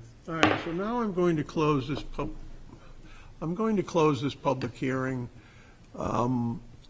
What I would like would be a legal opinion of whether or not this is a new application or whether or not it's changes to an approved project. And so, with that in mind, and the stipulations, they're not really stipulations, but Mr. Adams had a number of items, including the columns and stuff that weren't specified, that sort of thing. We need all of that, and the fireproof windows, and, specified. But let's just get this legal opinion out of the way, and that would make our process so much easier. Okay? So I guess I'm looking for a continuance to next month. I'll make a motion to continue. Second? All those in favor, say aye. Aye. Chair says aye. Well, that's That rattling sound of the can going down the street. yeah, kicking the can, I realize that. I think now's a really good time to go through. I might be ill next month. Could you please just email me? Yes, I'll have Dave. Absolutely. We'll be in touch. And then we'll get that to you. One-stop shopping is what we're trying to achieve here. No, I mean, if, It's all that needs to be said. Yeah. Moving along. It has been confusing. we're happy to find. No one's suggesting that you aren't. No one's suggesting that we don't all feel like we have a handle on what's being proposed, but it is not in one document, as we do frequently find ourselves, and it doesn't, considering if there is some option or opposition, it doesn't put it in one place that everybody can grab the same thing. I know you will. All right, Great. very good. Does anybody need any kind of break, or No. just want to play and go home? Let's have a break, please. You would like one? I need one. Okay, Please. so move to take a 5-minute break. Does the recording go off?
For C. Daniel Freund, owner for property located at 37 Prospect Street, wherein permission is requested to allow new construction to an existing structure. Add separate first and second floor additions as per plans on file in the planning department. Said property is shown on Assessor Map 141 as Lot 16 and lies within General Residence A and the Historic District. So who's here to present this? Mr. Chairman, I'm going to recuse myself from this application. All right. Are we going to go down to the table for a work session public hearing? We've got to stop this work session public hearing stuff. We really do. This is.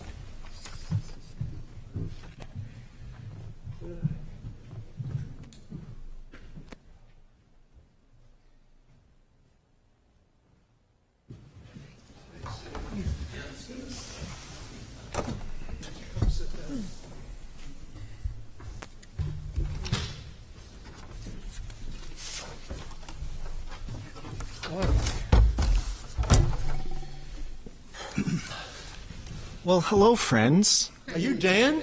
Can I call you friends? Should I call you friends? Certainly. Okay. You like me. I don't care. I tell my kids our family business is making friends. That's good. Very Yeah. good. It's in the name. It is in the name. So I'm hoping that we can finally get to yes on this project, and I can continue my angst over How to do it. the undertaking. Yeah, I know it. I submitted additional plans, a rendering with an angle. It is not photorealistic. And additional details on the carport, the materials, as well as an overhead. These are what were supplied by my designer after our last meeting. And also, there was a request for windows, and I printed out a couple of copies. I didn't know if we had this. This is still what I had submitted in our original, my original meeting with you. Here's- So we have seen these before. You have seen these, yes, and there's been no Good. change. So. This is Windows schedule. Yes. All right.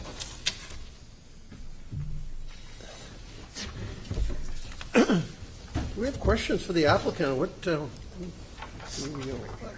What, do you want to present what you have, what Yeah. updates you have? The updates really, I don't believe or have changed since our last meeting. I provided the additional details, I believe, that were requested. And the carport material, a 6x6 post and beam bent with 2x10 rafters attached to a header. The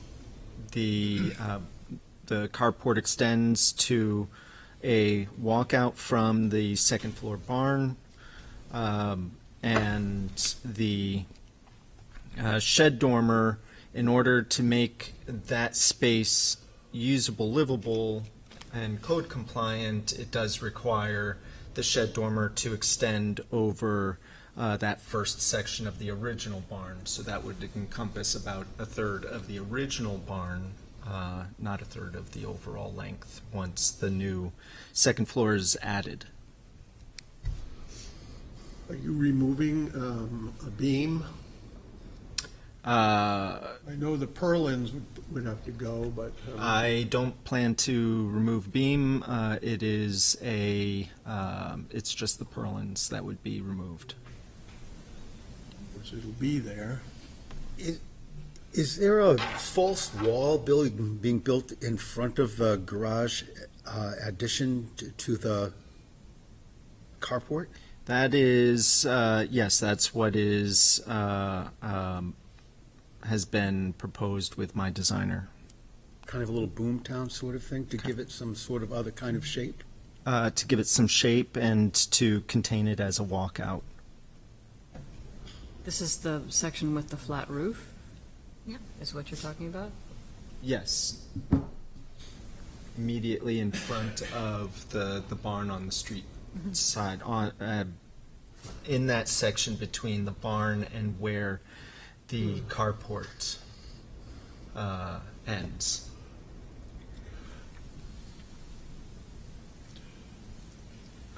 So it, And this is not changed since my first meeting. This is exactly what I had proposed in that first meeting.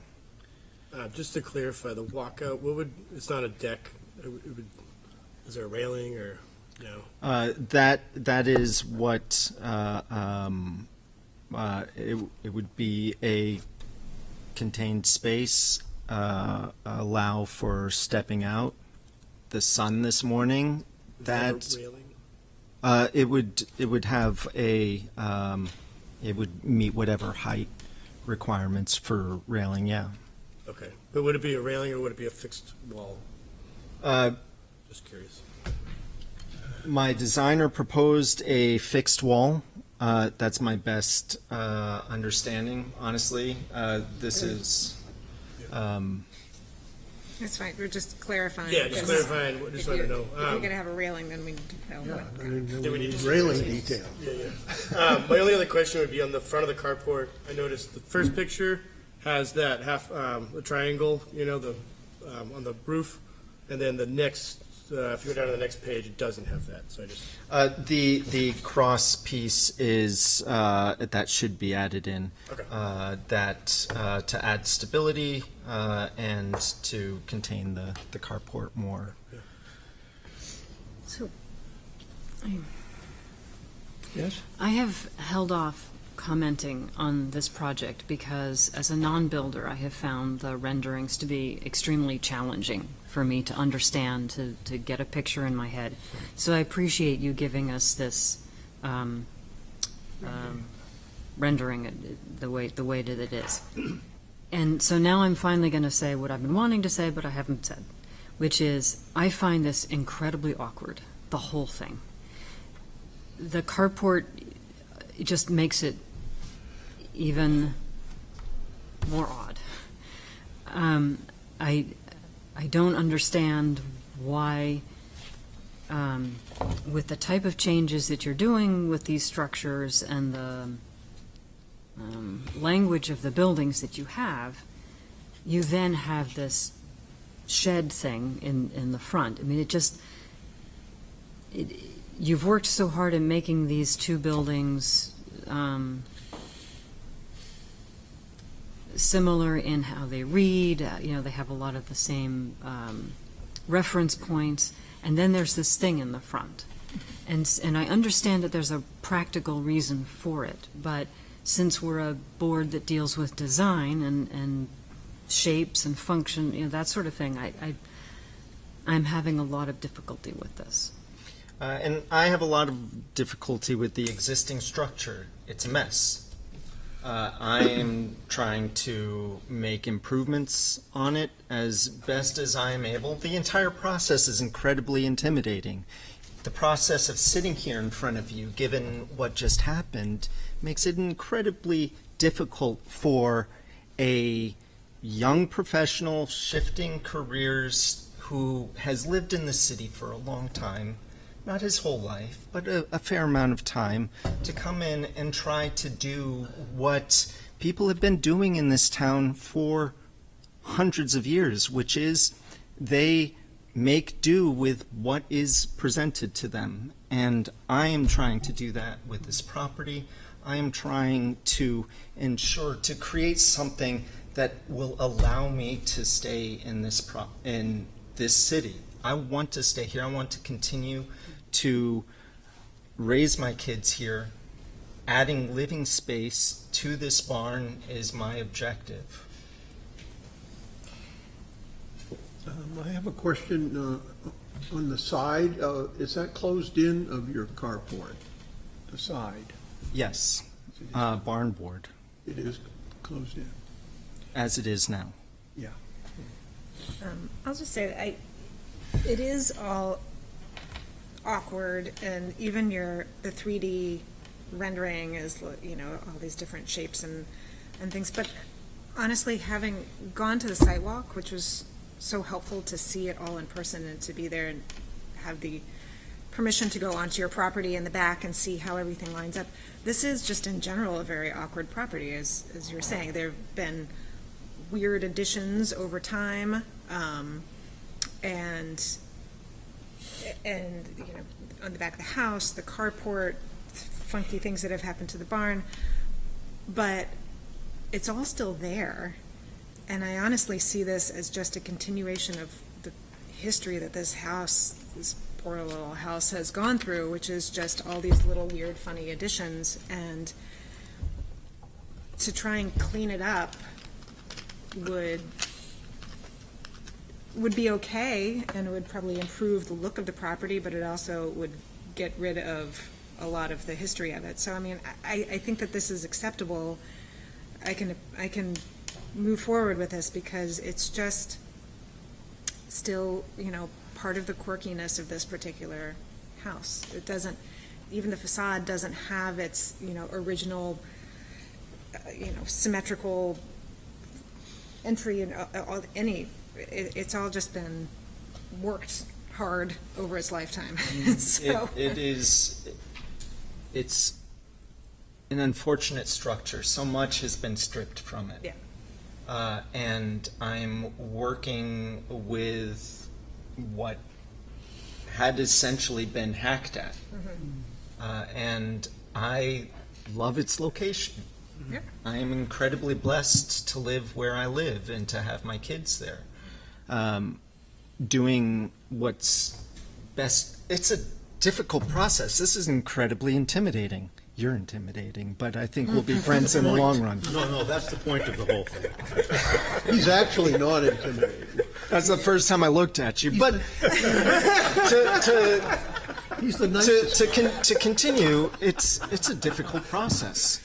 And I'm trying to do it and save money along the way and make it a reality, and I'm trying to do the very best that I A can. lot of people pay somebody to stand And- in front of them. Yeah, you know. I'm going to speak for myself. Yeah, Good for you. That's good for you. Yeah. This Any house- other questions? I was just going to say, Yeah. in the real estate world, we call this an et cetera house. People just add it on, et cetera, et cetera, et cetera. And that's how I see this, is that it's just multiple shapes and sizes, and they've built it as they needed. So they needed more space for someone who was growing a family, they built something else, and then they added this room, and they tucked this on it. I wouldn't even say that it was given that much consideration. It really has two main structures. It has an attachment to the back corner of the main house, and then there's this cluster mess between the barn and the house. And that is the purpose of this whole project, is to clean up that cluster mess and connect those structures in a way and give more flow into the backyard, because that backyard is my oasis. Standing out there, the light in that property is, I think, unmatched, because I get great morning light at this walkout, and I get great evening light in the backyard, and I want that experience on this property. It really makes you wonder when this was built and the barn, because it was a small barn, was built, and the land continued on down, which was stolen by the Route 1 bypass, and basically cut the city in two. And then, of course, Route 95 did it again, but Well, every so often I get wafting fumes of diesel. oh, I'm sure. But, you know, you really wonder if your land went way down and you had sheep and goats and all kinds of things down there, and that's maybe what this barn was. Just a It was little a very modest. casual aside, that's all. It's a very modest structure compared to the other properties on the street. Yeah. But I love what it was originally.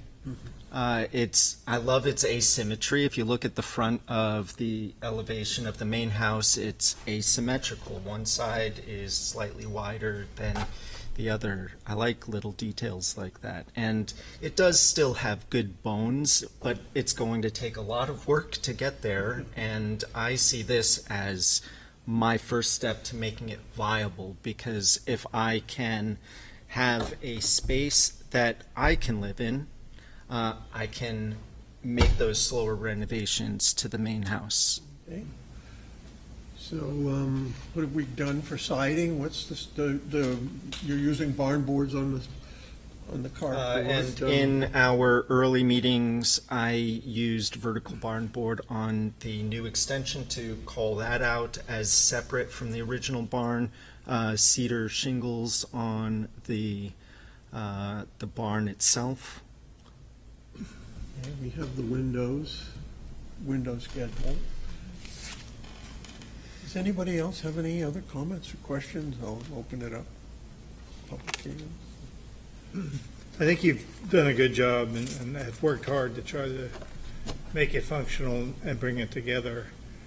The stumbling point with some of us or with anyone is that the carport, but it has function, and probably in the old days, that's where the tractors were too. It contributes to the story. With the hay of to it. the sheep, right? Yeah. So I think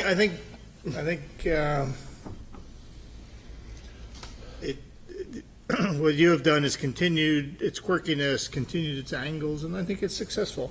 I don't know about whether it's going to work. I'll leave it to some of the architects and things, but I think you've done a good job.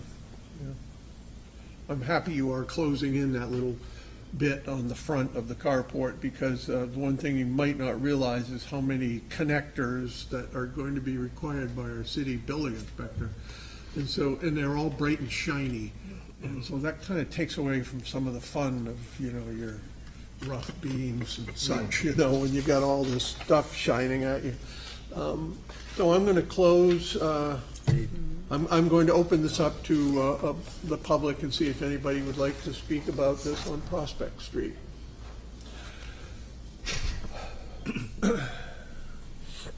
And I guess not, so I'm going to close this and we'll move up into a public hearing. Everyone, let's go. Then we'll come back down again. Get this exercise in tonight.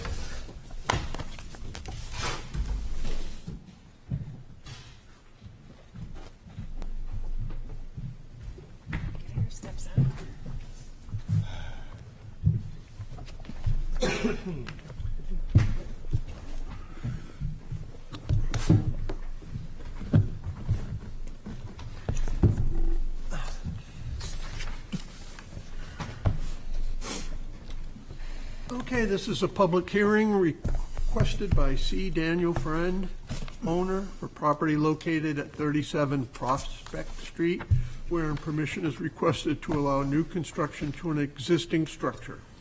Add separate first and second floor additions as per plans on file in the planning department.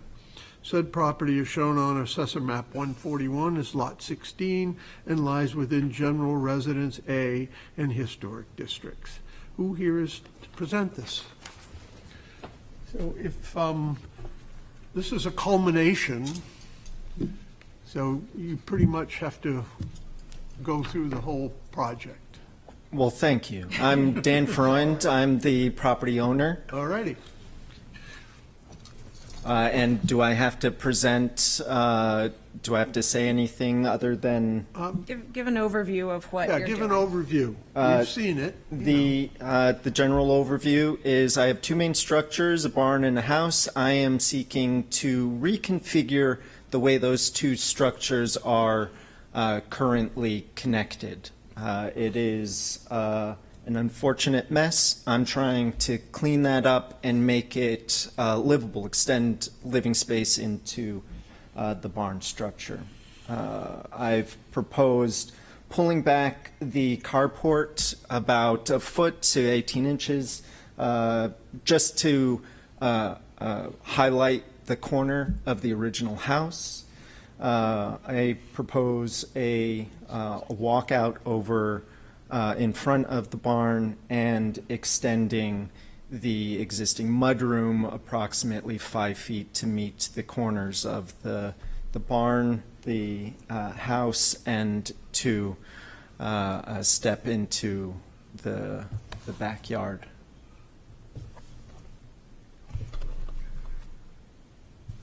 And then you're adding a dormer.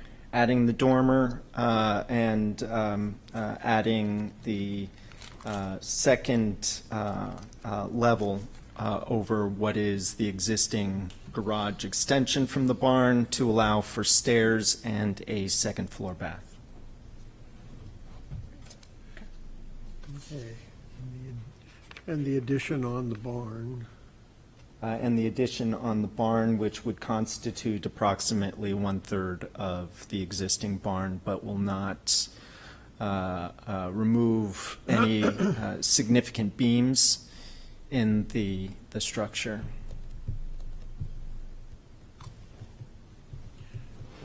Does anybody else comment? I guess we're all set. So we have the window schedule for this? Mhm. Is that right? Yep. Yes, that was. We have that, and we have the siding that he has. Can you just go over the siding one more time so it'll be on the public record? The siding will be replacing the cedar shingles and using vertical barn board over the new addition to highlight the differentiation between the existing barn and the new addition. And you're using the barn board also on the carport? Barn board will be used on the carport as it is now between the budding property and my own. Do we have enough information on trim details? Fascia boards and wonderful things like that. David, you usually notice these things. I've got nothing, sorry.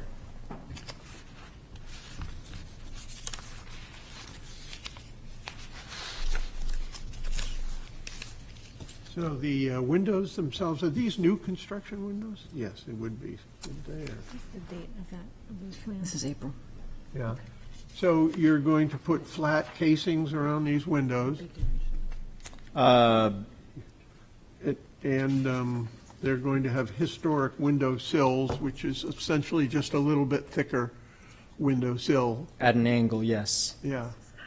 And somebody could, you're going to have to add those because these new construction windows have nothing. I've been paying attention to others as they've been doing it themselves. Very good. And it sounds like you really do have a handle on some of the other terms that we are using. Yes. So would somebody like to make a motion and get some other discussion going here? Do we need to open up public hearing first? Oh, my gosh, I'm not very good at this, am I, tonight? Would anybody in the public like to speak on this Prospect Street? And nobody online? So I'll close the public hearing, and now I'm waiting for a motion. I'll make a motion that we approve this project as presented. I'll second it, and just also note that we do have drawings that were previously submitted April. in April. The April meeting has dimensions, not all of the dimensions, but most of the dimensions. Which I think will have to be used to get a permit. So we just want to reference those plans. With the changes to the carport that were presented today.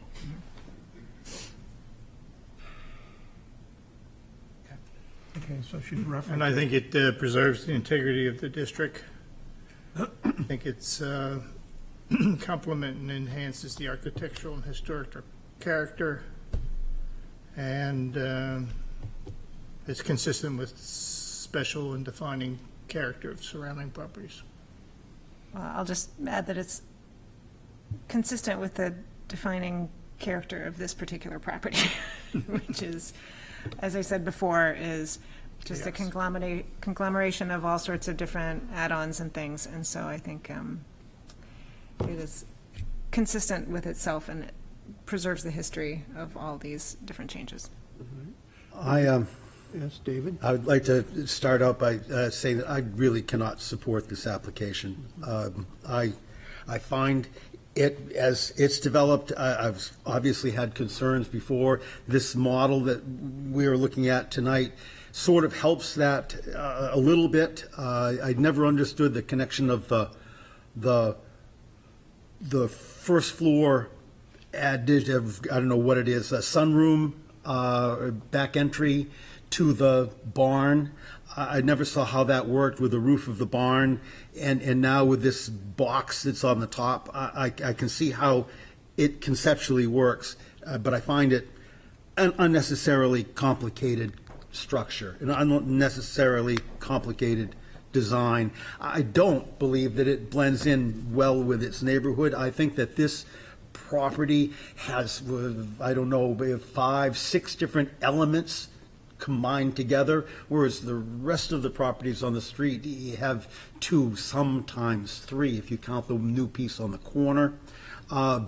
The complexity of the design, the carport, which has no historic precedent, even for storing hay, the concerns that I have over the addition to the barn and the way that that's going to get utilized with the barn is going to mean concessions in the interior structures. I know that that's not our purview, but I fear what's going to happen.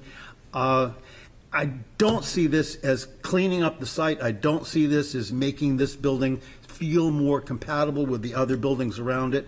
I don't think that I would approach doing it this way myself, asking myself that basic of questions. Would I do this? And when I started on my project, on my house, I had 3 additions on my house, and I was young, that made no sense to me whatsoever, and I took them off because that made the thing that was left more understandable, and we made do with that. I don't see that working here. I don't see how this makes this more valuable to yourself. I don't see how this makes it more valuable to the community. I don't think it's a good idea. I'm going to vote against it. Anybody else? Yes, Margot. I have to say that David has said a lot of what I was concerned about.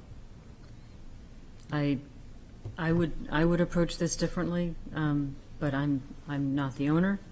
I think that it would be better to simplify and strip down and leave these buildings separate and maybe put a small addition, modern addition, on the main house. But that's only the way I would approach it, and it doesn't change how I feel about this. I just feel like David.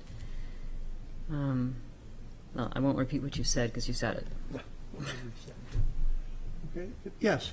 Thank you. And I just want to thank the applicant. I know he's done all this work himself. This can be an intimidating board to come up in front of. And I appreciate it. Again, he's come in here with respect. He's listened. He's clearly paid attention to other applicants and tried to learn. It's not easy knowing, if you're not an architect, you're not a historian. There's a lot of variables and a lot of stuff to know and learn. This is the historic district, but given this isn't the front row, this is kind of tucked away. It is hidden a little bit. I'm sensitive to the applicant's wants and needs. And the story is still there is what happened, even though it might not be a perfect story. The story is still there. So I will be supporting this. Anyone else? Karen, you want to say? Yeah, sure. It's a very complicated piece of property, and I wish it would be different than it is, as I'm sure the applicant does as well. But it's very challenging, and I think that he's looking for space. I think this is the kind of property that some people might come in here and want to tear down. So I see this as an improvement that he wants to save it. He sees that it's something that he can go forward with, and I hope that along the way that changes will be made that will clean it up and make it a better property. And I feel like this is the guy that might be the one to do it. All right. Well, if everybody's spoken, I think it's time for a vote. All those in favor, say aye. Aye. Opposed? Opposed. All right. Chair votes aye. You have your approval.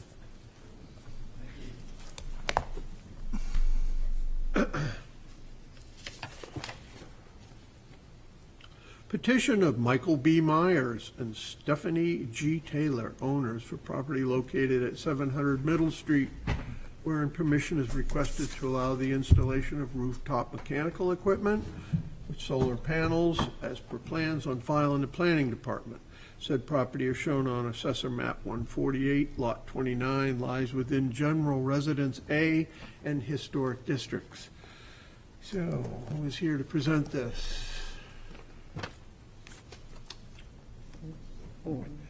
Michael Myers. Interesting. I think I'd seen what looked like a rep get up and leave earlier. Oh, Why? okay. What did you think? I have seen a few people leave that never spoke to a particular Right. project, And I'm or wondering if it just got too late. it very well could have. Maybe we could just vote to move it to the end of the meeting, and Sure. if maybe they happen to show up, we could hear that. But maybe we should just move on for now. Okay, so we need a motion. I move to put this application at the end of the meeting. Second? All those in favor? Aye. Okay, petition of Russell Serbagi, owner, for property located at 306 Marcy Street, wherein permission is requested to allow exterior renovations to an existing structure, replace all the windows on the structure, and replace clapboard siding as needed, as per plans on file in the planning department. Said property is shown on Assessor Map 102 in Lot 75 and lies within General Residence B and the Historic Districts. Welcome, please introduce yourself. Thank you. Hello to everybody. I'm Russell Serbagi. I am one of the owners of 306 Marcy Street and also one of the board members of the association. There's 3 residences at 306 Marcy. It's a condo. And we seek to replace windows. There's 36 double-hung windows in the building, and they have storm windows on them as well. And we want to replace them with Marvin Elevate full-frame, double-hung, single-divided light windows with half screens, along with the replacement of the exterior trim that's related to those windows. There's an exception to that. There's 11 windows that have very ornate cornice headers on them. Those are in great shape. We want to leave them right there. We love them. And right below that, there's a head casing that I don't know if you guys have ever noticed and looked at the property. There's little hearts carved in those head casings, and they're painted yellow. They're small, but they're there. And we love those too. So we want to leave those as is, but all the other trim, the casings, the sills, the band molding that goes around it, we want to replace. There are also 2 transom windows that are on the south elevation. I'm going to go through the elevations here in a second, but that are we're looking to replace with Marvin Elevate windows. And there's also siding that's on the building that's in pretty tough shape, mainly on the front. But there's on the north side, there's some trouble areas, and so we're looking to replace that siding as well. So I'm going to walk through what I put in. So on the east elevation, which is the front, there are 14 windows on the main part of the building, and then there's one over on the L on the left side over the door to Unit 2. So there's 14 there. 9 of the ornate windows are on the front there. Those are the 5 second floor and the 4 on the first floor on the main building. The south elevation has 8 double-hung windows on that side. This is where the 2 transom windows are. They're in that stone foundation. You can see one of them on the bottom there. The other one's hiding behind some plantings. But that's the south elevation. The north elevation, which is on, of course, the other side, there's 10 double-hung windows. Most of those are visible. One's partially visible behind the fence. And then on the back, there's a lot of doors and windows back there, but there's only 3 double-hung windows. And those are the only windows we're looking to replace on the back of the building. The building has a lot of history, and in the late 80s, it was converted to a condominium building. And it's interesting, you know, when we looked at sort of what led up to this, the building had problems.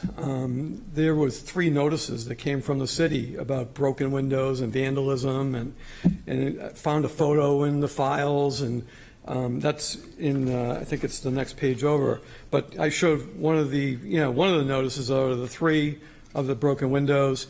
The next photo that you can see here, if you look closely, you can see these dark spots, all these broken areas, and you can see how sad the building was looking at that point. And from what I can tell, this is just prior to, you know, that late 80s condo conversion. In fact, the sign, you'll notice the bottom section of the sign, which is there in the picture, isn't there any longer. We believe it said, of course it says Hart House on the top, that it said general store on the bottom, and that was removed because it wasn't appropriate, I'm sure, from the developer's standpoint. We really would love to refinish that sign too, because it really looks a little bit tired right now. So the developer, when they applied for the building permit, as part of that permit, they wanted to replace all the windows, and that was approved. So looking at these windows, having contractors looking at them, I'm talking mainly the double hung windows in the building. You know, they're a classic, you know, Brosco type builder's window. You know, they're wood, they're single divided light, but they're not the best quality. And I think I've seen a number of properties that have come up before you guys and have had the same problems with, you know, these Brosco type windows from the 70s and 80s that just don't age very well. And ours have fallen into the same, you know, situation where, you know, many of them, you know, the glazings are gone on the muntins. The way they operate is really frustrating. Some of them you can't even keep up. You know, when you unlock them, they fall. And others, you're pounding them down to get them to close and push them up. And you literally have to lean on it to get them up. So it's a real struggle with these windows. A lot of the trim is rotted and the sills are rotted. And so we're really facing a situation where the windows, many of them are, you know, not only unsightly, but inoperable. And so we've come to a point where we want to make the investment to, you know, replace them with the Marvin Elevate windows. You can see by some of the pictures here, some of the rotted, you know, casings, the sills. I know one of the sills in my unit, I actually put a piece of gray ice and water shield over it. The hole was so big on the sill that I was fearful that the water would just keep going right into the building and through the back of the siding and everything else. So it's really, and it's, of course, time is not the friend of rotting wood. It just keeps getting worse and worse. But we are happy to address that. So the windows that we want to, I think we keep going.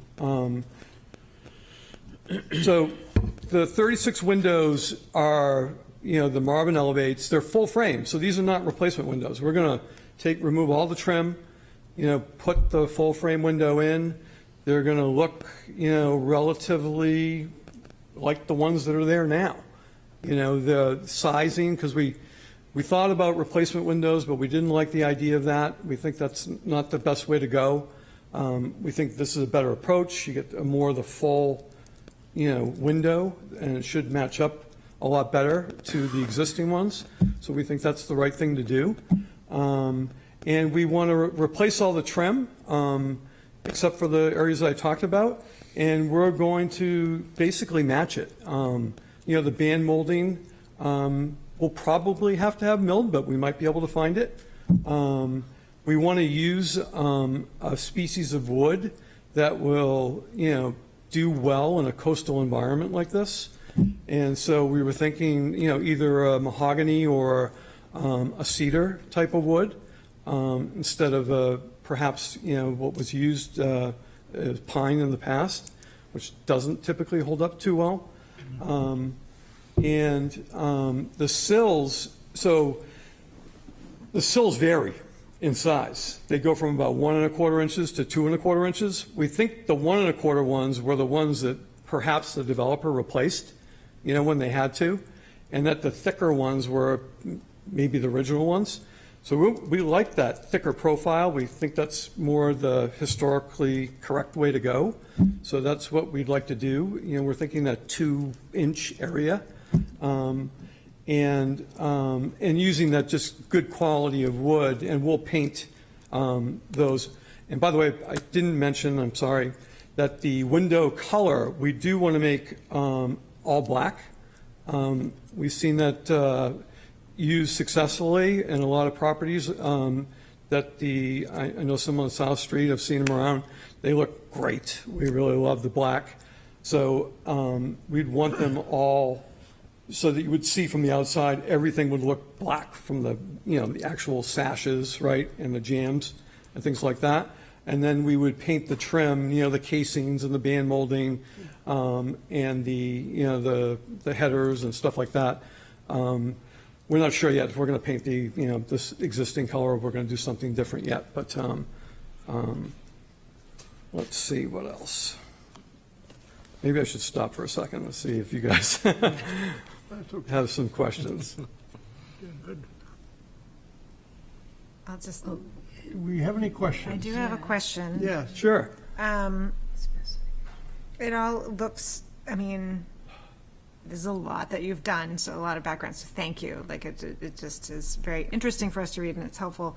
I was just going to point out that in the old photograph that you found from pre-condo conversion, it looks like a lot of those, at least the windows on the sides, not on the facade, are simpler and don't even have any band molding. So I don't know if that is...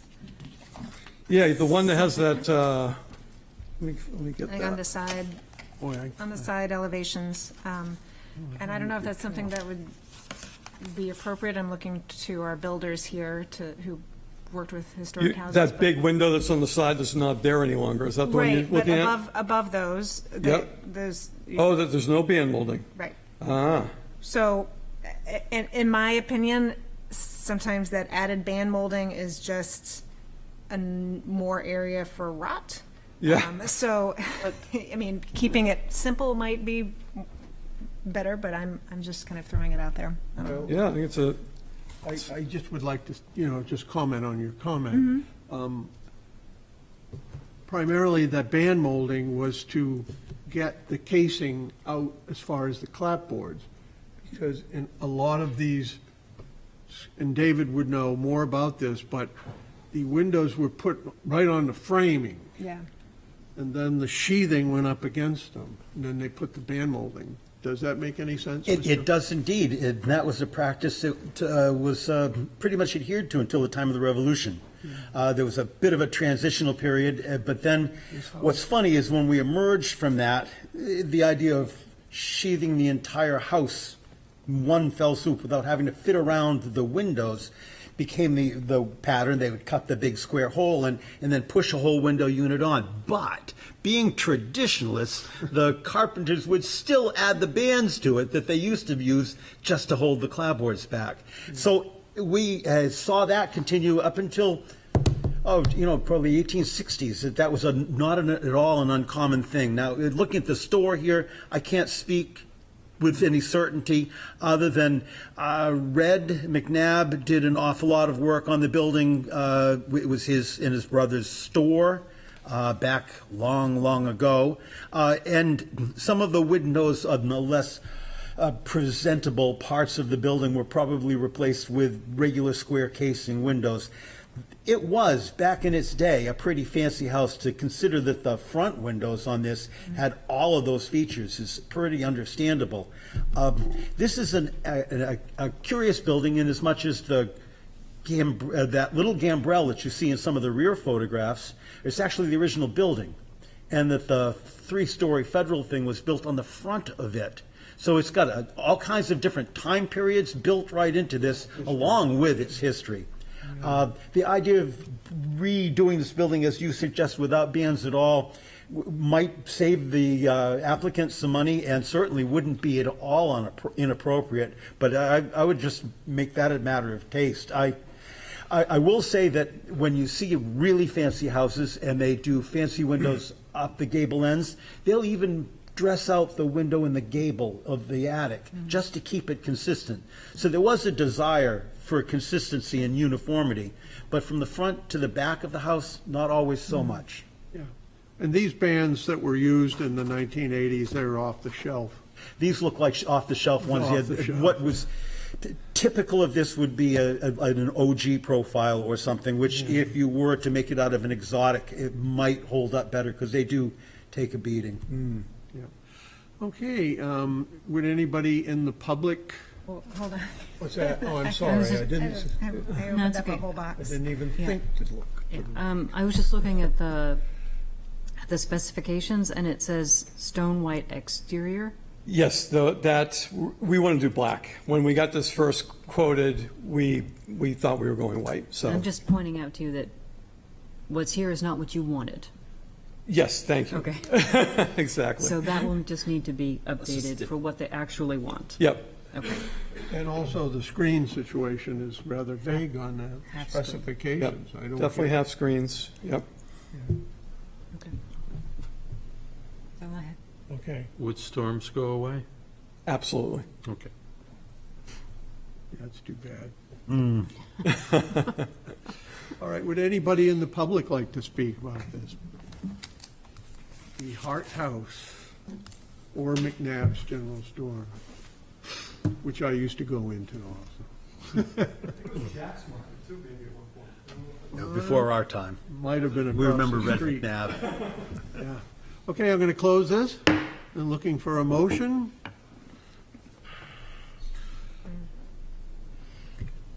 I'll move that we approve this application as presented with the stipulation that the windows be all black and there be half screens. And jam liners be black if it's not like a aluminum or any other color, white. So, I'll second that motion. Any is there discussion? any other Laura? discussion? I think so. Everything is being replaced in kind and very thoughtfully done, so it's great. This certainly preserves the integrity of the district and has compatibility of design of surrounding properties. Anybody else? Yes. I'd just like to thank the applicant and the association for taking care of this building.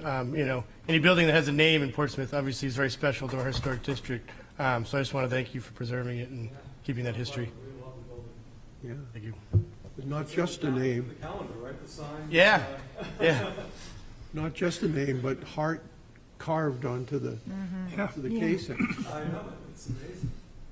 Do you think that that is original, or is that? No, that was, Dave Dodge had that put on. That's what I was wondering.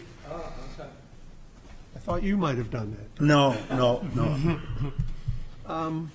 Okay, so we'll have a vote. All those in favor, say aye. Aye. Opposed? You have it? Thank you very much. You're welcome.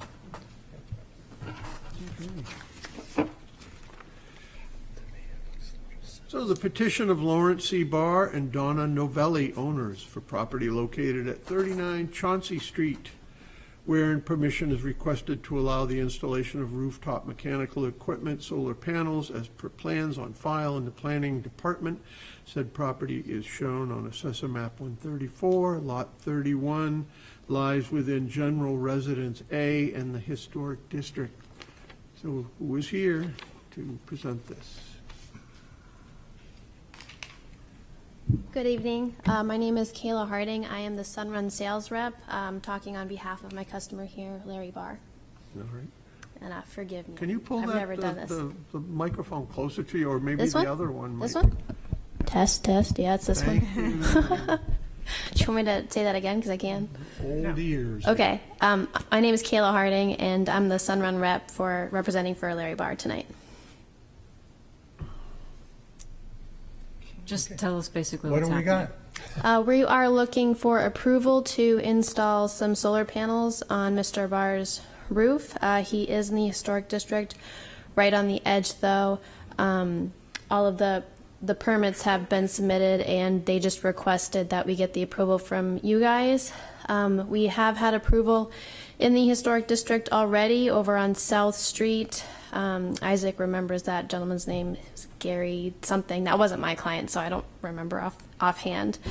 And, you know, just like your sign out there says, I care about Portsmouth's climate future, and a good point to approve this is that panels aren't forever, but impact is. And the impact that my client will have with the electric savings, especially with Eversource's increasing rates that are coming, will allow for him to better budget his money and you know, have a better life. Wow.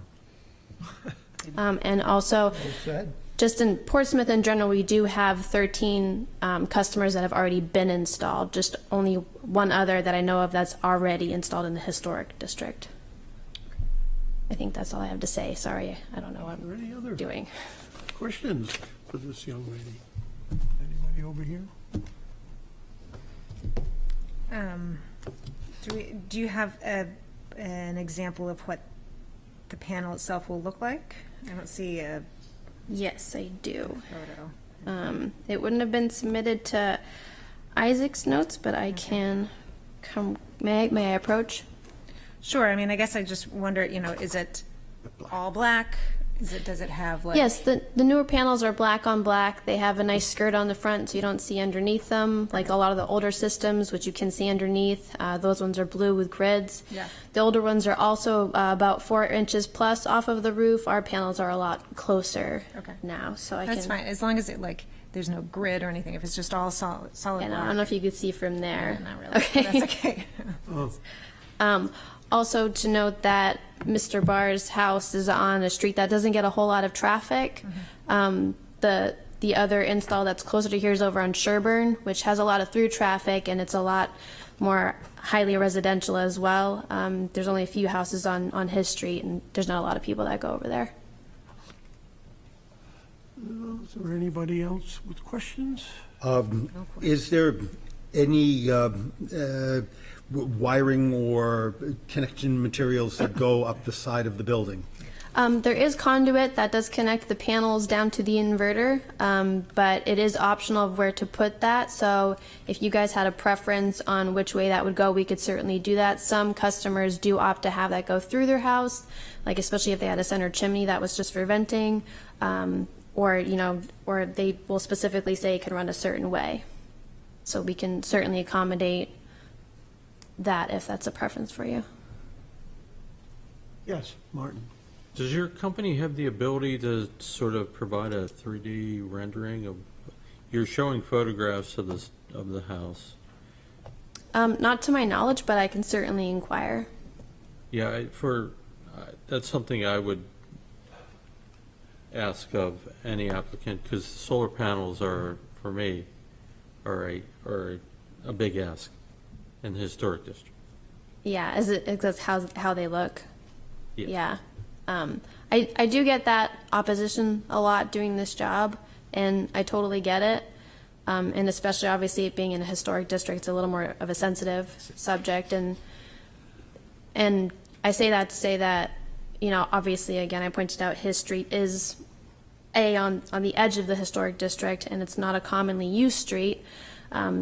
So I do think that it's not going to be seen as much. The other thing, of course, Portsmouth's already advocating on the climate future as it is. So I think that the more solar that we see going up, the more that we're going to see that this city cares about what's happening, not only for the residents now, but for the residents in the future. And also going back to the part where the panels, they're not permanent, they're not forever. It's only a 25-year program, so they can come down at any time after that. Thank you. They're also on the side of the roof. Yes, they're on the It's sides of his house. When you look at the house straight on, you're not going to see Correct, them. It's yep. coming in from either side, you'll see them. Yep, his east and west facing roofs. Just a point of clarification, I think this is one of those houses, and we bumped into this a few times before, where it's essentially just the back corner of the lot is within that 100-foot spacing that Middle Street has. So actually, the house itself isn't really in the district, but Right. it is. And this is something, this is a point. Unfortunately, technicality, it is in It's the a district. technicality. This is something that has bothered me ever since I've been on the Historic District Commission, which is that the boundary lines from Middle Street just are a straight line rather than everywhere else where they've taken the parcel. So the intent of the Historic District in this area is to cover Middle Street, and it just inadvertently takes in these other little side streets. So I am using that lens to look through at this application, because generally in the Historic District, we do give a lot of attention, and we want to make sure that any visibility of historic panels is minimized.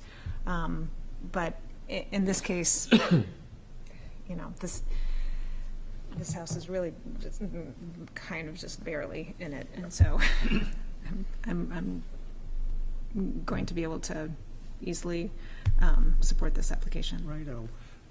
This is really something that should be brought up. Mhm. You know, I'm not sure why they did it this way. I'm happy to. I've been wanting to come and chat with the planning department for Yes. years now to come and redraw those lines, but I know that that's a process too, so. But can you, being in the historic district, look out of the district into the non-district and see these panels? It would be kind of difficult. There is a house in the way. I mean, there are two ways to view this: Wybird and Union Street. I mean, that's the coming in. Union Street view is blocked by the neighbor to the east. Thank you. Northeast, yes. Northeast, because the houses are relatively close to each other. If you look at it from Wybird, yes, you'll definitely see it, but you have to be outside the district. You have to be back behind that house on the corner before you look in. And so if we use lots of back of the house criteria for saying, well, nobody's going to see this and so on and so forth, I think this is a situation because of what Reagan has said and the general view that I can support this in the district because of the location of this particular house on this street on the back edge of the historic district. So, would anybody, Sorry, public comment, you were going to. anybody in the, yes, would you like to say something? Yeah, I just, you know, the city council and the city, we've been having several meetings about keeping our history above water. And I think sacrificing this roof to, you know, get some more efficient energy in town. And like I said, it's not front row either. So I'll be supporting of this. All right. So is anybody in the public would like to speak about this project? Good evening. My name is Andrew Bagley. I live at 40 Chauncey Street, and I'm speaking as a resident of Chauncey Street.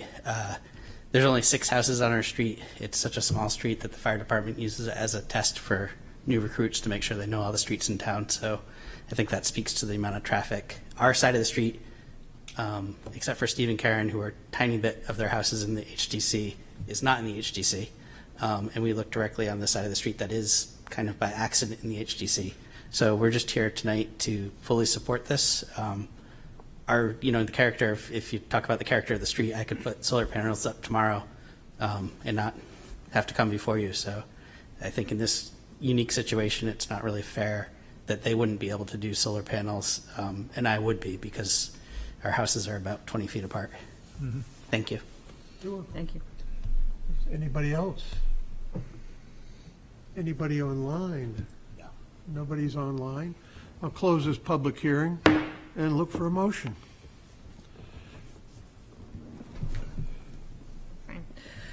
I move that we approve this application as presented. I don't think we even have any stipulations. Second.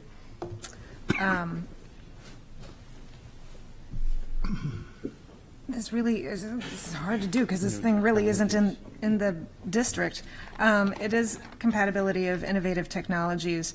And I guess conservation and enhancement of property values in some ways, but really the reason this goes through is because it just is barely in the district and has no effect on the district as a whole.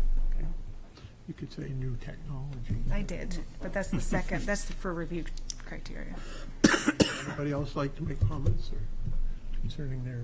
I would just add that, given the special factors involved, that this is only partially in, that it is, technically not, the house itself is not in the district, I can support this, but, we're going to be seeing a lot of these coming at us, and we're going to have to be wary.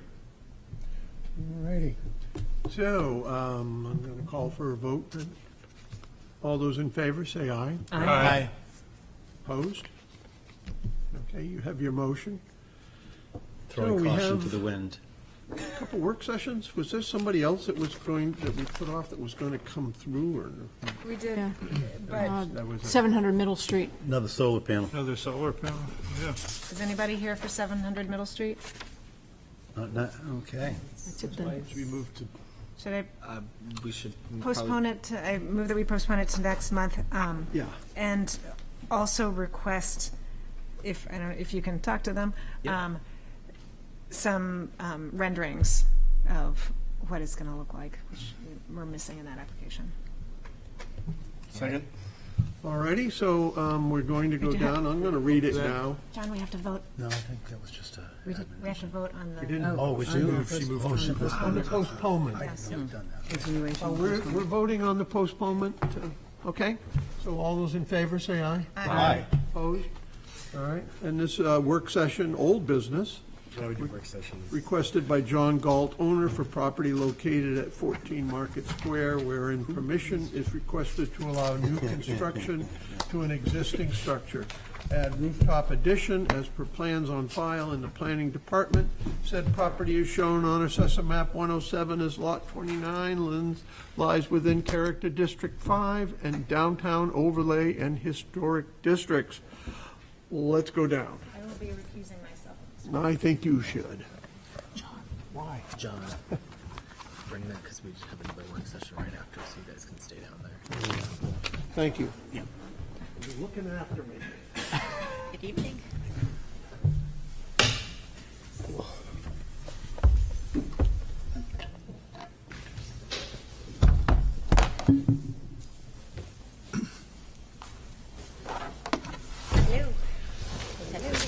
Hello, hello, hello. Oh, there's somebody's old windows. I'm afraid you're going to have to introduce yourself, Tracy. Good evening, Chairman and members of the Commission. Tracy Kozak with Our Cove Architects here on behalf of the applicant, John Galt LLC, which is a division of McNabb Properties. This is our second time before you. We changed course, so we're no longer building a big Quonset round. hut. Right. But we do want to add some air conditioners and have a safe way to get up there. So that's what this is about. Context, you've seen that before, Market Square. You all know the building. It's above Tuscan Market. Can keep going. The historic photos. I just want to remind one thing that was mentioned at our last meeting is that the existing parapet above the roof line, it's like a 3-foot parapet wall, was added in the early 1900s, but not original to the building. It's there. It's been there for 100 years, but it's It's not going to original. continue being? Yep, no change. How do they deal with the water? Well, it's kind of not very well, so we want to improve the roof drains. You won't see the roof drains because they're behind the parapet wall, but that is part of the Are project. they internal? Yes. Yeah, so Yeah, that's always fun.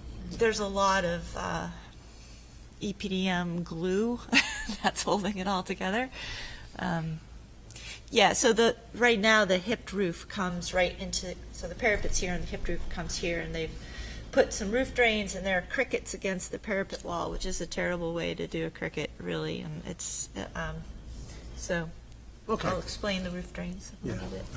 That's the view from next door, rooftop, onto that rooftop behind the glass pyramid. The glass pyramid was the Rira pyramid, the old bank, and our building is behind that, so you can see where the hipped roof hits a little bit of a flat EPDM section, and then the parapet wall, and then the view from the front, also from a higher up level from far away with a zoom camera, just so you can see that there's the gable, there's some graffiti that will be removed, the metal roofing, and to the right where it goes straight across, that is a flat-topped brick parapet wall behind it. It just goes straight across. You can kind of see it from some of the other views. No changes to the profile of the parapet. What we would like to do is cut back the lower few feet of that hipped roof, the part that's below the parapet, to create a wider flat roof area so we can properly put the roof drains in the middle and have it shed better and be able to repair the flashing details and eliminate the crickets, basically. And behind the parapet wall on the south side, the flat part, we want to cut an opening to get a roof hatch. So that, and a stair, well, the stair would come up so we could have access to the flat roof, and then up above behind the parapet wall, we're proposing to add 6 rooftop condensers for air conditioning and a new heating system. There is currently mechanical equipment back there, not condensers, but the fans that are currently there would stay, no change. There's 3 restaurant fans for the restaurant on the bottom floor. But right now they're accessed by a little roof scuttle at the very top of that pitched metal roof. And then there's this rope ladder. You climb out and you crawl down the rope ladder down this 12-12 pitched metal roof, and you fix the fan. It's super dangerous, and we'd like to put a flat flat metal grate mechanical platform with an actual roof hatch and a safety railing, so people can. You have to have that now, don't you? The safety rail? Yeah, you do. Yeah, you If it's closer than 10 feet to the edge, you do, and in this case it is. So this is a 2D elevation straight on. Even at this fake 2D abstraction, you really can't see the part we're cutting off on the lower few feet of that hipped roof because it's behind the parapet. You can see to the far right the door. It's a penthouse that's as big as the top landing of the stair, and it's glass to try to make it a little more transparent, and that's access to get out to that flat roof area. I assume you'll clad this with metal? Yes, exactly. And I don't know that we've proposed a metal. It could be copper, it could be a painted metal.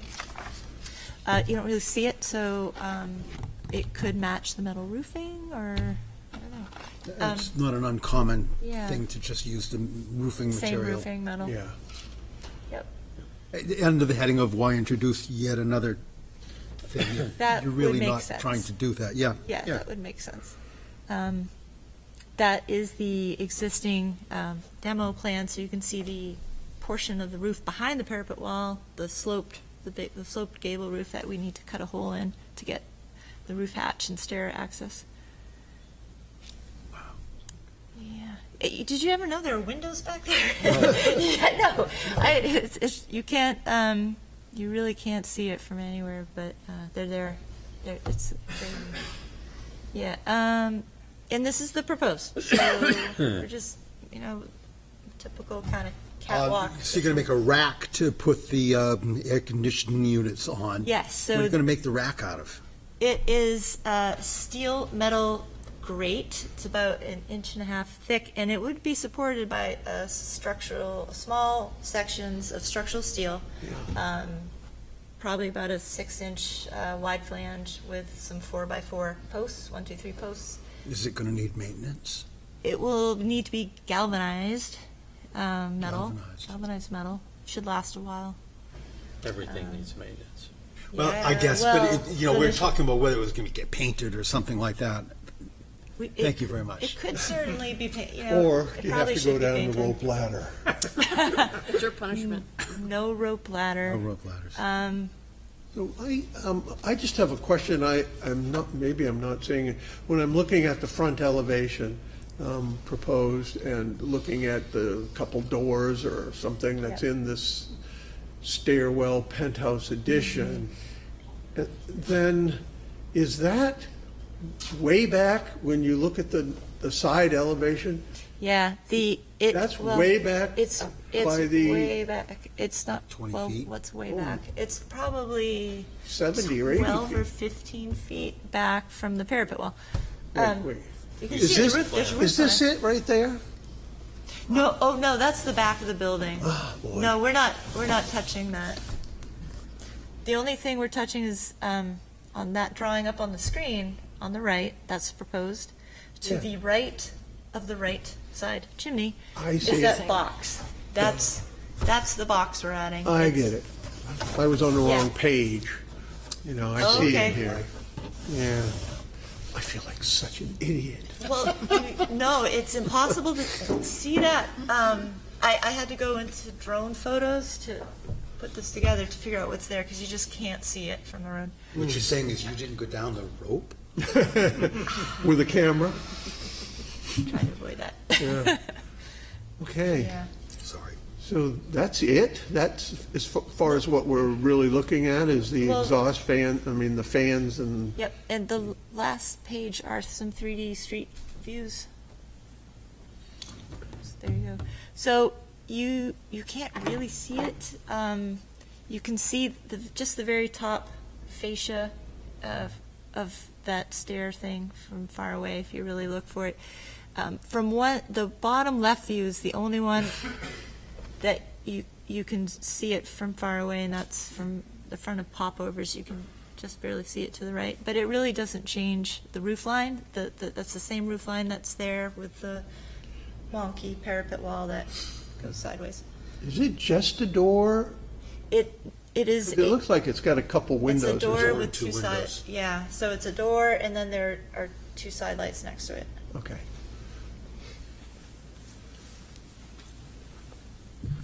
Anybody else have some questions besides me?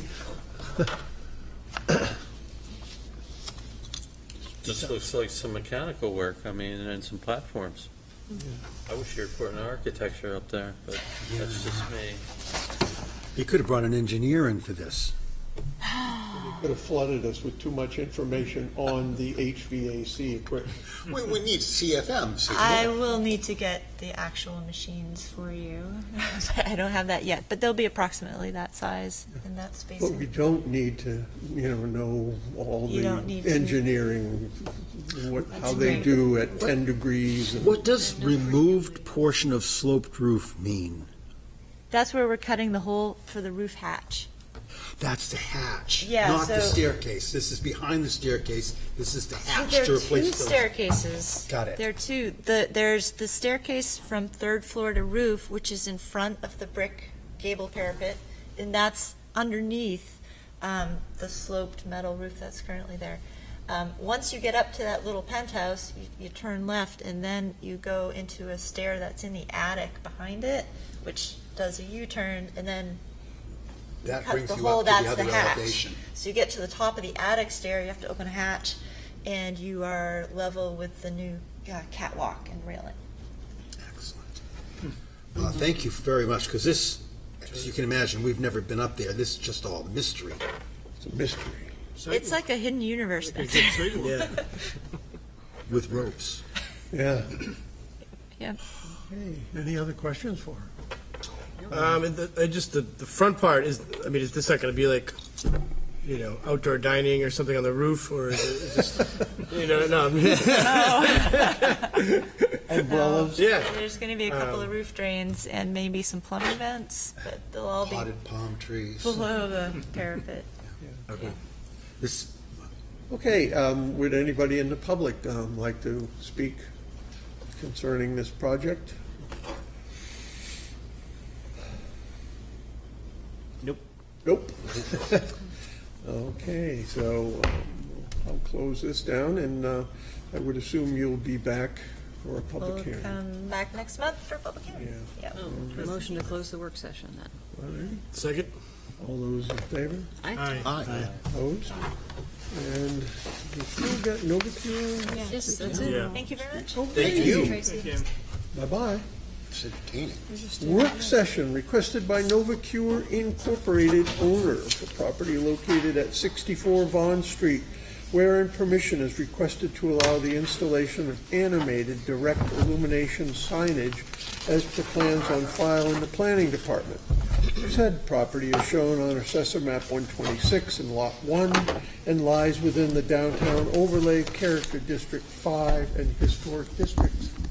Welcome. Oh, thank you. Some introductions are in order? Yes, I recognize it's late. We'll try to be efficient. So Thank you. I'm Mike Ambrogi. I'm part of the leadership team at Novacure. I joined the company in 2006 when we came to Portsmouth. So I've been here a while. I'm joined by my colleague Dean Smith, who you've probably seen before, and attorney Chris Mulligan is advising us on this issue.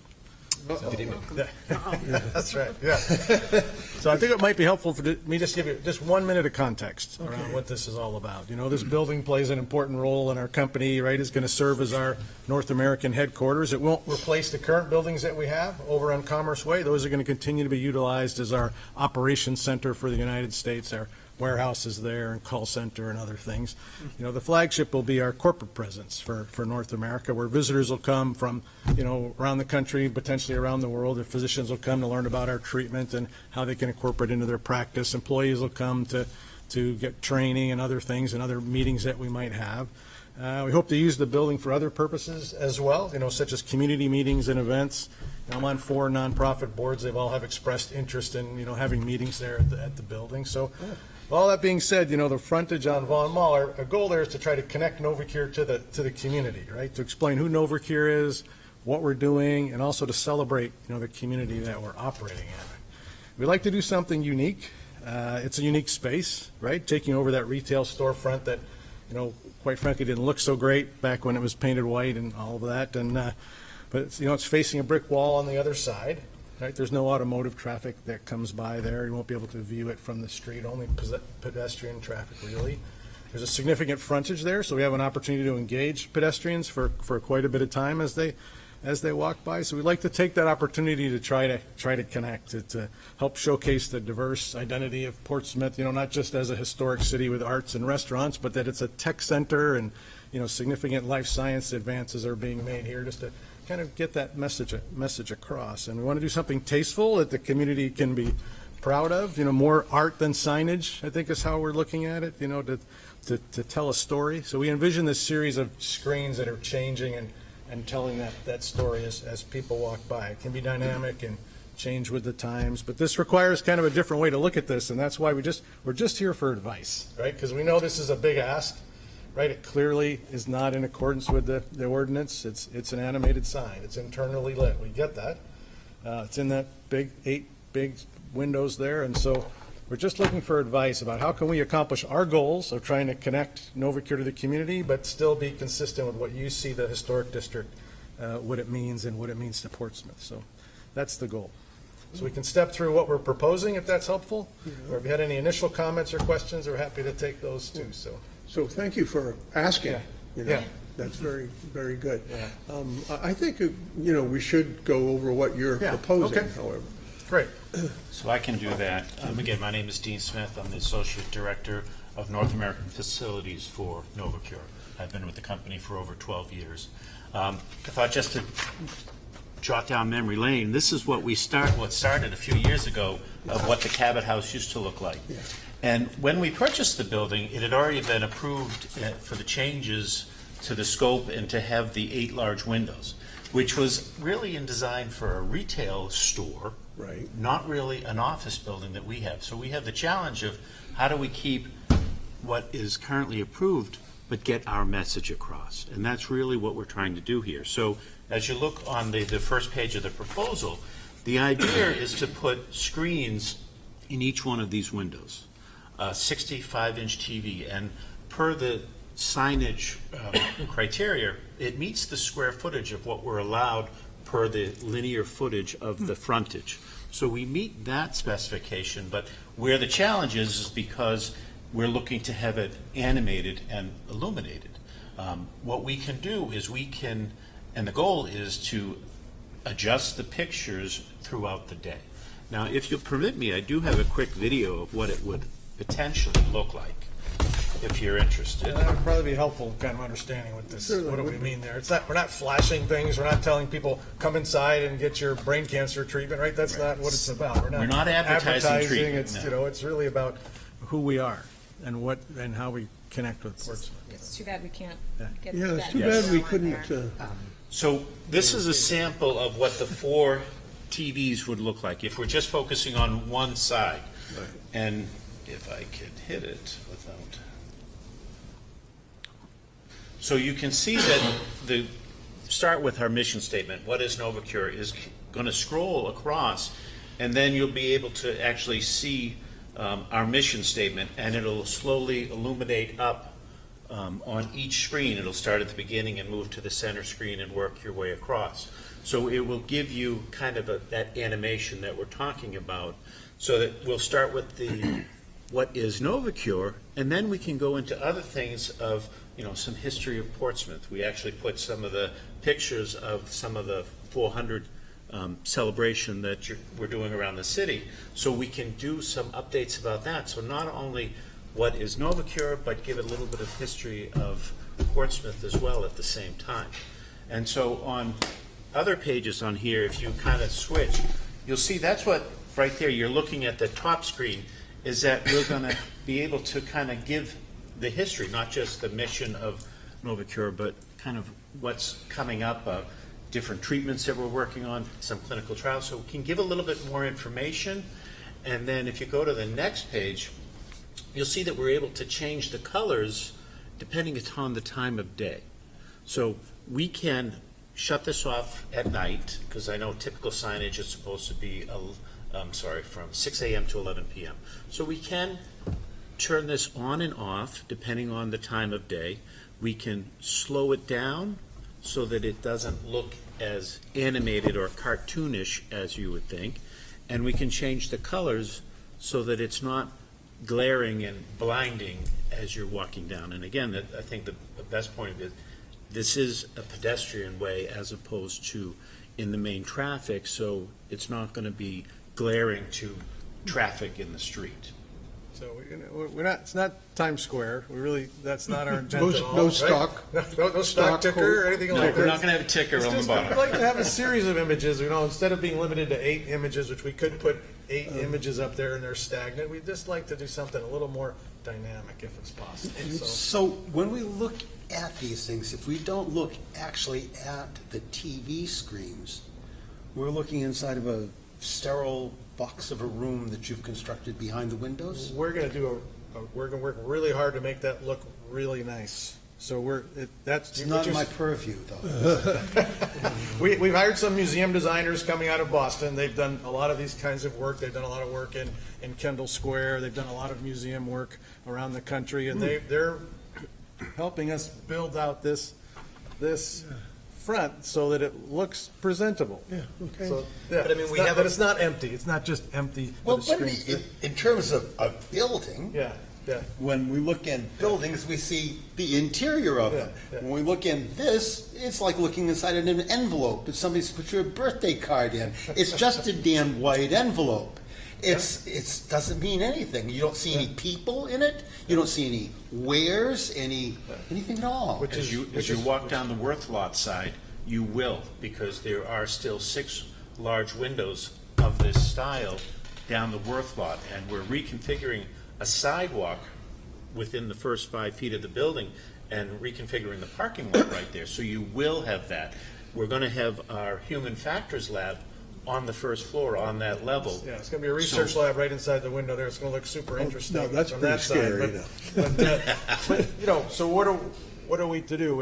It's so that there's a lot of window there, and we're behind that window is our training space and all these other things. We need to put something there. And I agree, if we just left it empty, That's not interesting, so we're trying to do something a little more dynamic to make it interesting, so you're not, so you don't. We'll be interested in it. Yeah. I don't see the Portsmouth as having a history of that.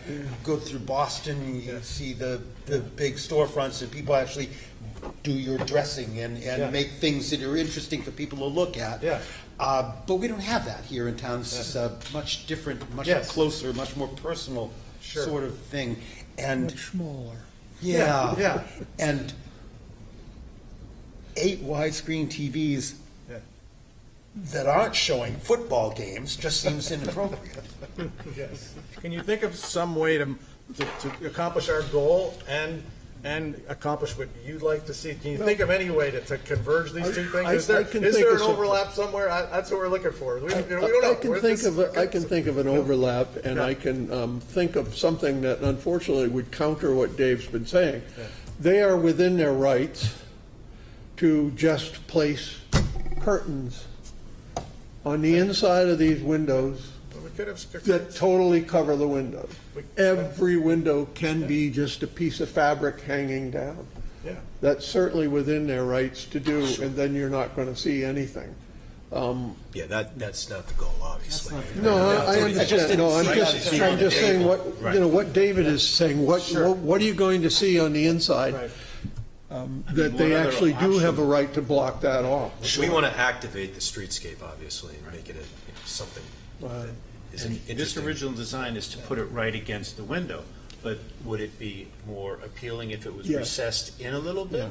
Because There's a if we put it certain- against that back wall, because you're right, if you look at the last page of the application. That's 4 feet We had this mounted on brackets that would put it right against the window. But if we actually shifted back, you can see on the last page there, and mounted it on the back wall, then it won't be as in your face, if you will, as you're walking down. You almost have to come up to the window to see it instead of having it right there. Would that be more appealing? If it's back, and I'm looking for help from Isaac on this, but if it's back 3 feet from the glass. Yeah, we have room to put it more than 3 feet from the glass, in which If case it's we back don't need. 3 feet, we don't then need those gates, but- it's nothing. It's your TV set. Yeah. It's not nothing to do with us. If it's back 3 feet, it's whatever you want. But we also don't want to. We want to be good citizens, right? So we don't. If you guys would find that offensive, then we don't want to do it. But Mr. Why Chair, do is you have a that offensive? suggestion? that you- We don't think it would be offensive, but we're just trying to understand. All right, Just- I'm sorry, we're I've just trying forgotten to be everybody else. Good neighbors. Yes, Margot. So, the TV screens, I understand you're trying to make something that's active and that you can change easily just by sitting at a computer and putting something up, and so I understand that. But I view this, the whole window is basically, you're talking about old-fashioned window dressing that, Macy's and Saks Fifth Avenue, every couple of months they had a whole new scene and they were extremely elaborate. People would wait for the Christmas display, right? I know of a firm here in Portsmouth. It's now called Alpha Graphics, but before it was called Infinite Imaging. And they had some people on staff there who may still be there who did incredible interior work for Lonza and some of the big firms over on Pease and so on. And they would do amazing things with vinyl and wall coverings and so on. And they're static, and I get that. But they're also things that you can take off and you can change, as it goes. So I think you might, maybe with your designer from Boston, if you don't find the talent here in Portsmouth, you might find a combination of static and active. Yes. Maybe the active is not as big as you've proposed here. And between those two, you can find something that brings that modern bit that you're talking about, but also isn't as quite flashy and isn't as quite in the face and so on. So I think you have something that we can work with. I think maybe you're at this end, and maybe some traditionalists are at this end, and we need to work our way towards the middle. So if you wanted to explore some other media that you could either substitute or work with your screens, That's where I would head in sort of a next iteration. So that's excuse me, Well that's a said. great point, is if we do push the TVs back, you leave a whole section down below, because the TVs would only be a certain height, then you have all this real estate down below that we could do something more of the static images just to fill that in, so you're not just looking at a blank wall.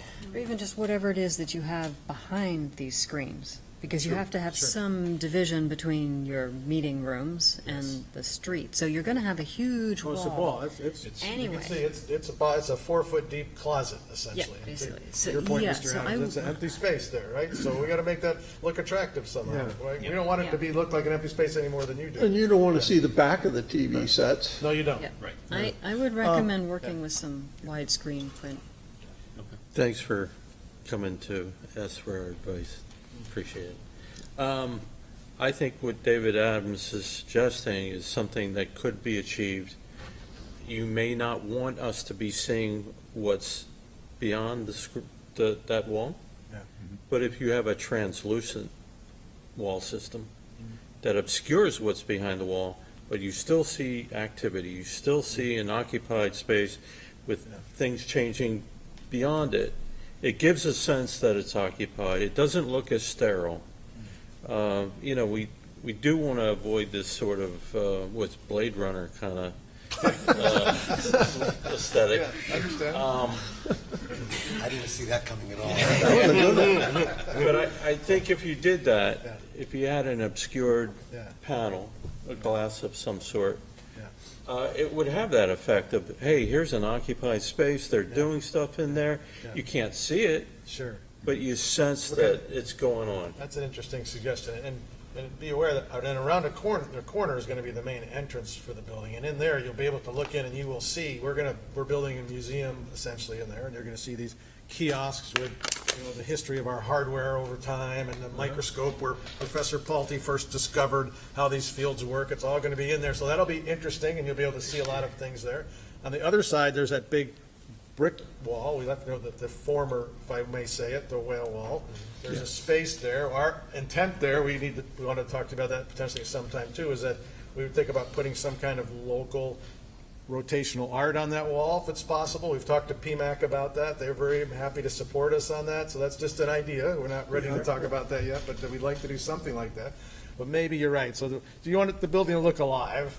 That's the message. That's the message we're getting. It looks and you don't want this sterile closet with a TV in it. I get that. So we got a little homework to do to try to figure that out. Maybe it is reducing the size of the screens and having more of the background be more prominent. That's possible. So we'll look at that. We'll think about moving them back. Again, if we go more than 3 feet, then the ordinance is not an issue anymore. But we don't want to kind of like just do that to do it and then say, okay, forget everybody else. So I don't know. How do you feel about it? I appreciate you asking us for advice too. I appreciate that, not just hammering your idea down. I'm a business owner in the historic district. I know we have a lot of restaurants, a lot of shops. We've had restaurants come in and they want to put a TV up and it shows all their dishes, right? They flash their dishes. So I could see this kind of setting a precedent where all of a sudden, neon open signs are going to show up everywhere, and there'll be, these TVs in the window that'll be, trying to lure people in. I don't think Portsmouth wants that. I don't think we want to go to that direction. Sure. We've spent a lot of time preventing that in our historic district, and keeping it no neon lights and sort of that kind of stuff, and limiting the illumination and everything is dark sky compliant and that sort of stuff. But yeah, so I just wanted to state that I'd be careful about going down the road of having TVs in the window. I think then every other business in town would want to have an advertisement in their window as well. Do you think tastefully done screens that are not shouting at you, that are 4 feet back, could be done in an acceptable way? The Vaughan Mall, it's pedestrian, but the pedestrian areas in our district are probably more sensitive than the vehicular roadways. So I wouldn't want that whole alley to light up blue or red or whatever, or change with your lighting. And, everyone else if there's outdoor dining next door or something, they're just kind of like, whoa, we're next to this laser show. We had lasers at the 400 thing. Yeah, lasers are cool. I wasn't there. So but I was that's playing a very baseball. good point, is because we can adjust the brightness so that Yeah. you wouldn't see that. And if they were back, you would have to be in front of the window to actually see that instead of at an angle. But We have a challenge because not only these 8 windows, but when you go around the entire building, there's almost 20 windows on that first floor of this size. So it's going to be a challenge. How do we handle all of that?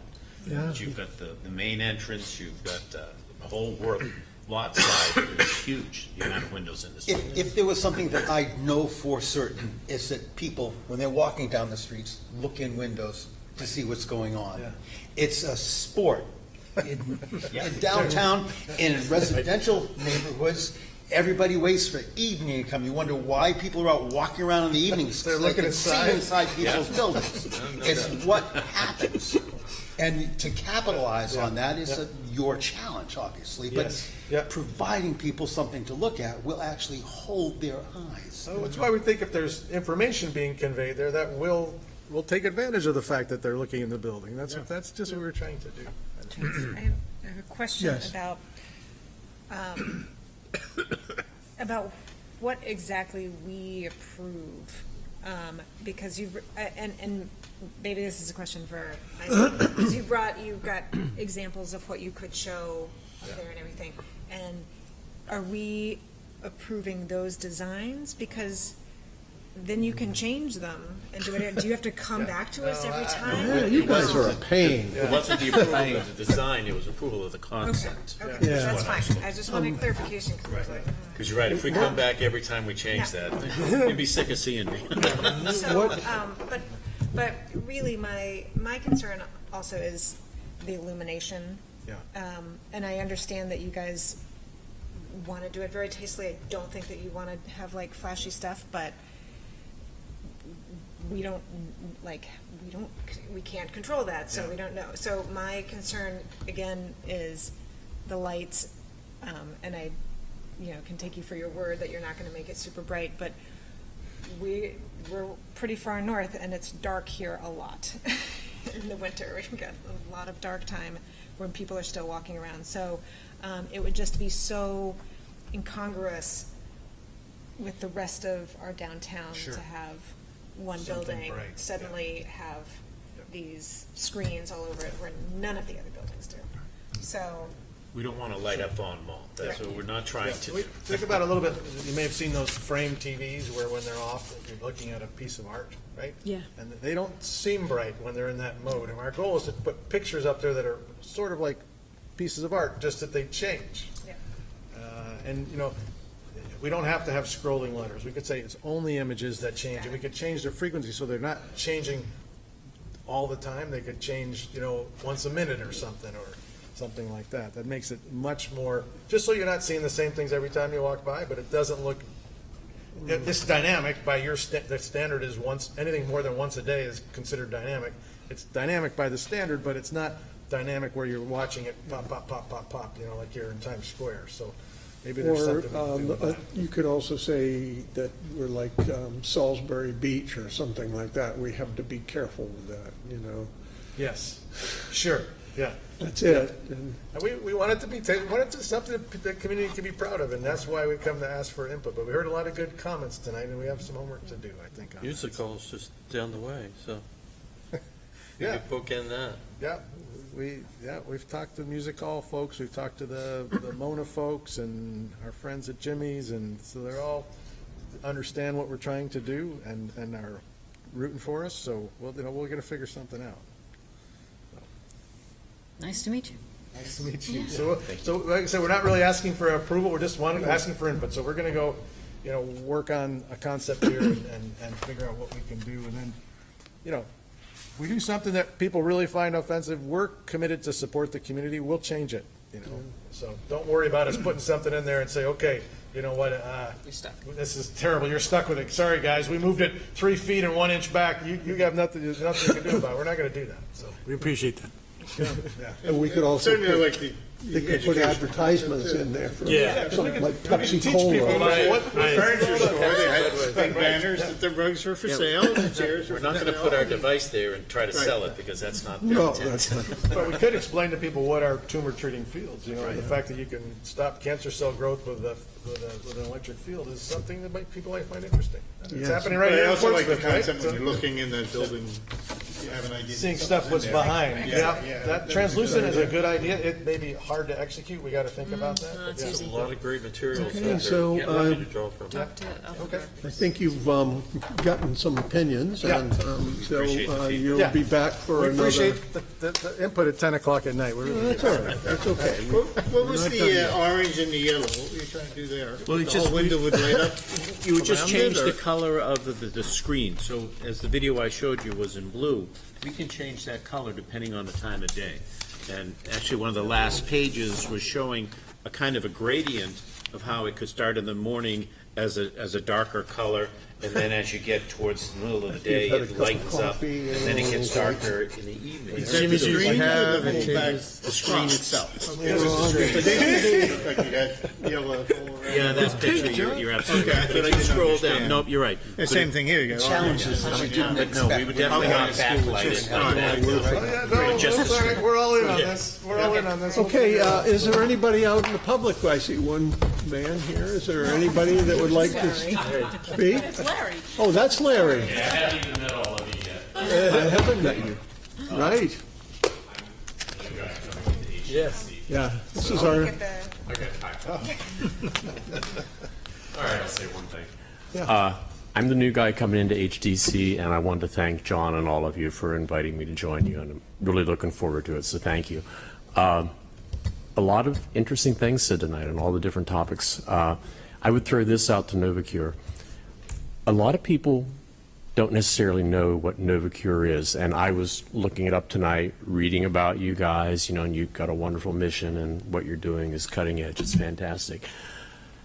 There's got to be a way to, because I'll guarantee you, a lot of people don't know, like I said, there's got to be a way to tie in, hi, we are Novacure, we're new here, and this is the history of Portsmouth.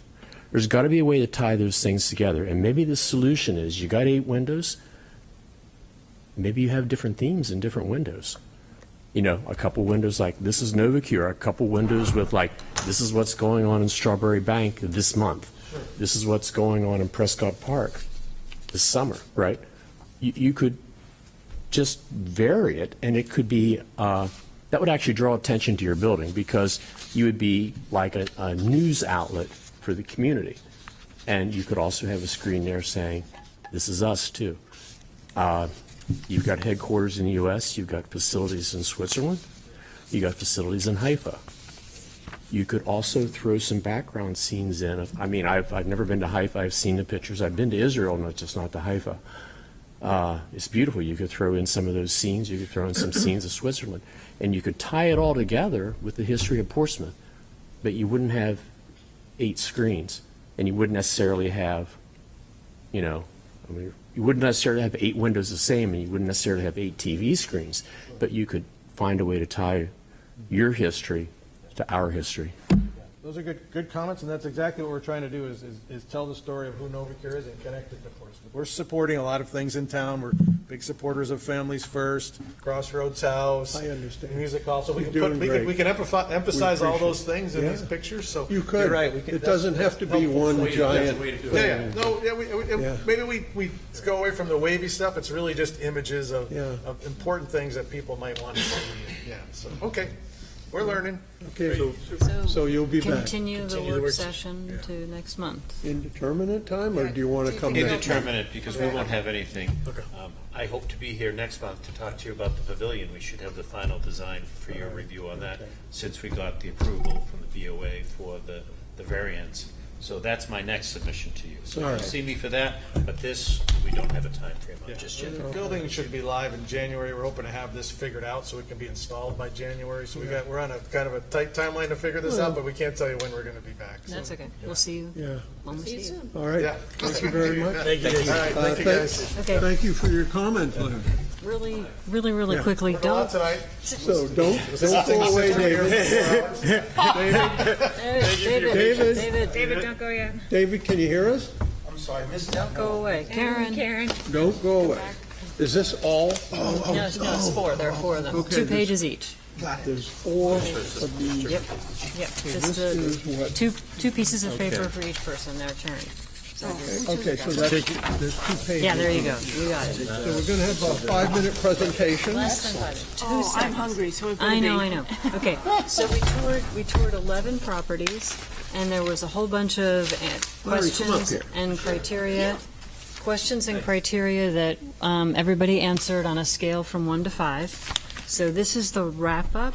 So if you look at the first building, which was Bank Prov, and how does it fit into the structure of the neighborhood, it got 3.5 out of 5, averaging everybody who answered the question. So you can see how all of the properties compared for that particular criteria, and it goes all the way down. That, you can look at, now that I've explained it, you can read it in detail later. The second page is a conglomeration. So I took mass and facade. I took all of the ratings for mass and facade, and I added them together for the building. So the higher the number, the more approval was rated on that building for mass and facade. So Portwalk Place got 20.33, and 175 Market got 37.3. Then, in answer to the question, would you approve a similar building in that same location, there was a rating everybody gave. And what I found interesting was that when it had a high rating of approval of the mass and facade, it also had a correlation to whether you would approve a similar building, except for 233 Vaughan, which had a lower rating but a higher, yes, I would approve it again.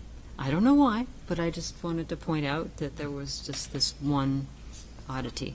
It wasn't really low, 233. No. It wasn't anything like Portwalk. And then neighborhood factors, I did the exact same thing. Questions about the neighborhood factors I added together and then just looked at whether you would approve similar. And there were 2 minor discrepancies, if you want to call them that, the AC Hotel and again 233 Vaughan Street. But otherwise, things moved in lockstep. The low number of the rating on the factors compared with would you approve similar, pretty much laid out. And the reason I laid it out this way was to see if people were saying, yes, I really like how the building met the criteria, compared with how would I feel about approving a similar building. And were they in lockstep, which would tell me that we're asking the right questions, we're putting the right factors in our criteria.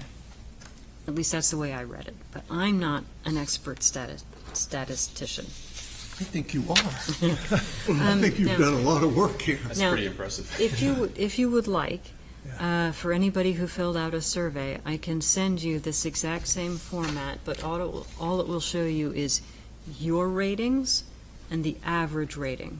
It won't show you anybody else's results.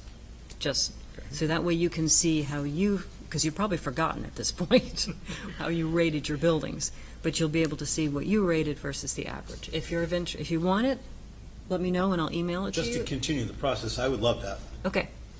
And I'll just email it to anybody who wants it. Okay.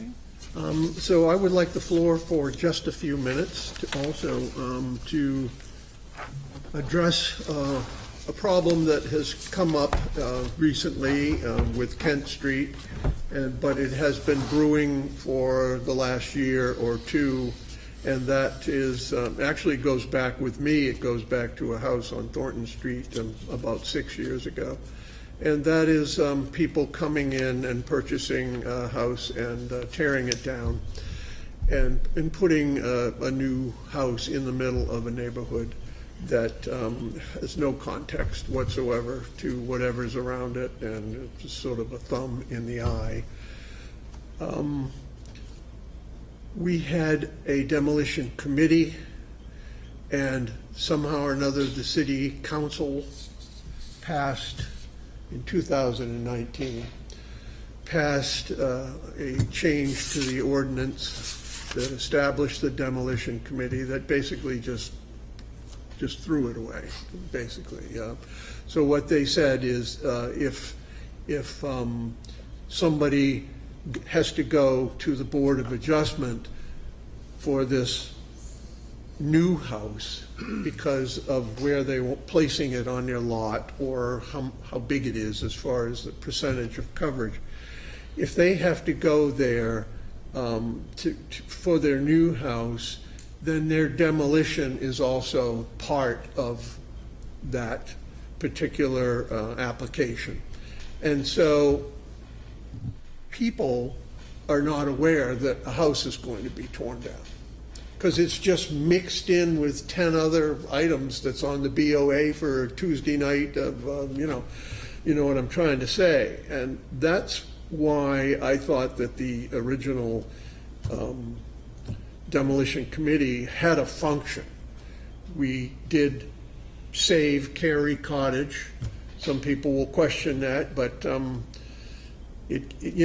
having the people from the Forest Society sitting there telling us why they had to tear down the cottage and having 75 people come in and tell them that, what are you doing? It worked. Anyways, St. Patrick's School, a whole nother story.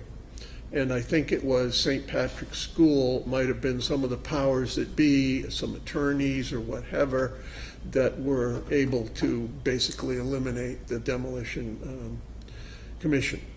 So another way, we've heard Nick talk about this, and we all know that the state of New Hampshire has made it very difficult or impossible for towns to regulate demolition unless it's in the historic district. Only the historic district can stop, and for some reason, it's just New Hampshire. So we had something like this, and David has told me that he was on the board, and there was HDC-A and HDC-B. And A is very similar to what we have now with all of the details that we discuss every night. And B was primarily demolition, but it involved a lot of other items too. Well, the stuff that creeps in when you're talking about demolition. Yeah. Demolition, if you're not careful in defining the word, demolition can mean very subtle things. Right, taking a porch off or... Just, demolition is the first step in changing sashes in somebody's building, is to throw the other ones away, the loss or removal of any part or parcel of any dwelling. So you have to be real careful, because you're only going to get what you want out of it. But be real careful if you're going to try to do that. We had very frustrating times trying to exercise the demolition District B, and I think, frankly, we didn't actually actively try to change the legislation, and at least the commission didn't, that I knew of. And in the end, most of the commissioners were happy to have it go away. Yeah, I can understand that. So better definitions. So the better definition. I think what I'm going to suggest, and really it's what I'm asking you is all just to think about this, okay? Because eventually, if it does get to the point where somebody introduces it to the city council, then they are going to ask our opinions, as they've done in the past. So what I'm seeing for Historic District B, and we're knowing the areas, South Street to Lincoln Avenue, and as much as we can put in there is it's just for replacement of a house. In other words, a total demolition and a total replacement. And that would also give people a chance to talk about the style and the massing, et cetera, of this house that wants to get plugged in to where the old house was, and well as giving them a chance to talk about, what could be the historical past of this house that makes it worth saving. So it just opens up, the dialogue. Thank you. So that's basically it. It's nowhere right now, but it's being talked about. That's all I can say. So we have really nothing now, no demolition committee now. There is nothing, no, and I didn't know it, and what really bothers me is, I was on the committee and nobody even said anything to me. The city council, or, they didn't say, well, John, what do you think about us making this amendment to section 14203? And that's it. And nobody said anything. Well, is there a chance to do some real changes with zoning with, how much can we do to affect those kinds of things? I would assume that incentives would change that kind of trend. Financial incentives to keep something versus tear it down would be a better way to, other possibly. communities have to have gone through this, so. Yeah. We won't resolve it tonight. But, so it adds another dimension to somebody just deciding to tear down. But the reality is the way I described with the BOA, they've had, the people that have come in and bought a house, they've had all the advantages. They don't have to get anybody's opinion in the neighborhood or anything, because the BOA doesn't really care about that sort of stuff, and the BOA shouldn't even be in the business. We're the ones that are in that business. And then what do you do if something is so neglected, like what's on Woodbury Avenue? Woodbury Ave, yeah. But that's being, what do you do? That's being done on purpose. Yeah, that's on purpose. It's not like some little old lady, pardon me No. for all the little old ladies, but, Demolition by neglect. yeah, Right, that's a demolition by neglect. purposeful thing, It's terrible. which should be a crime. A crime.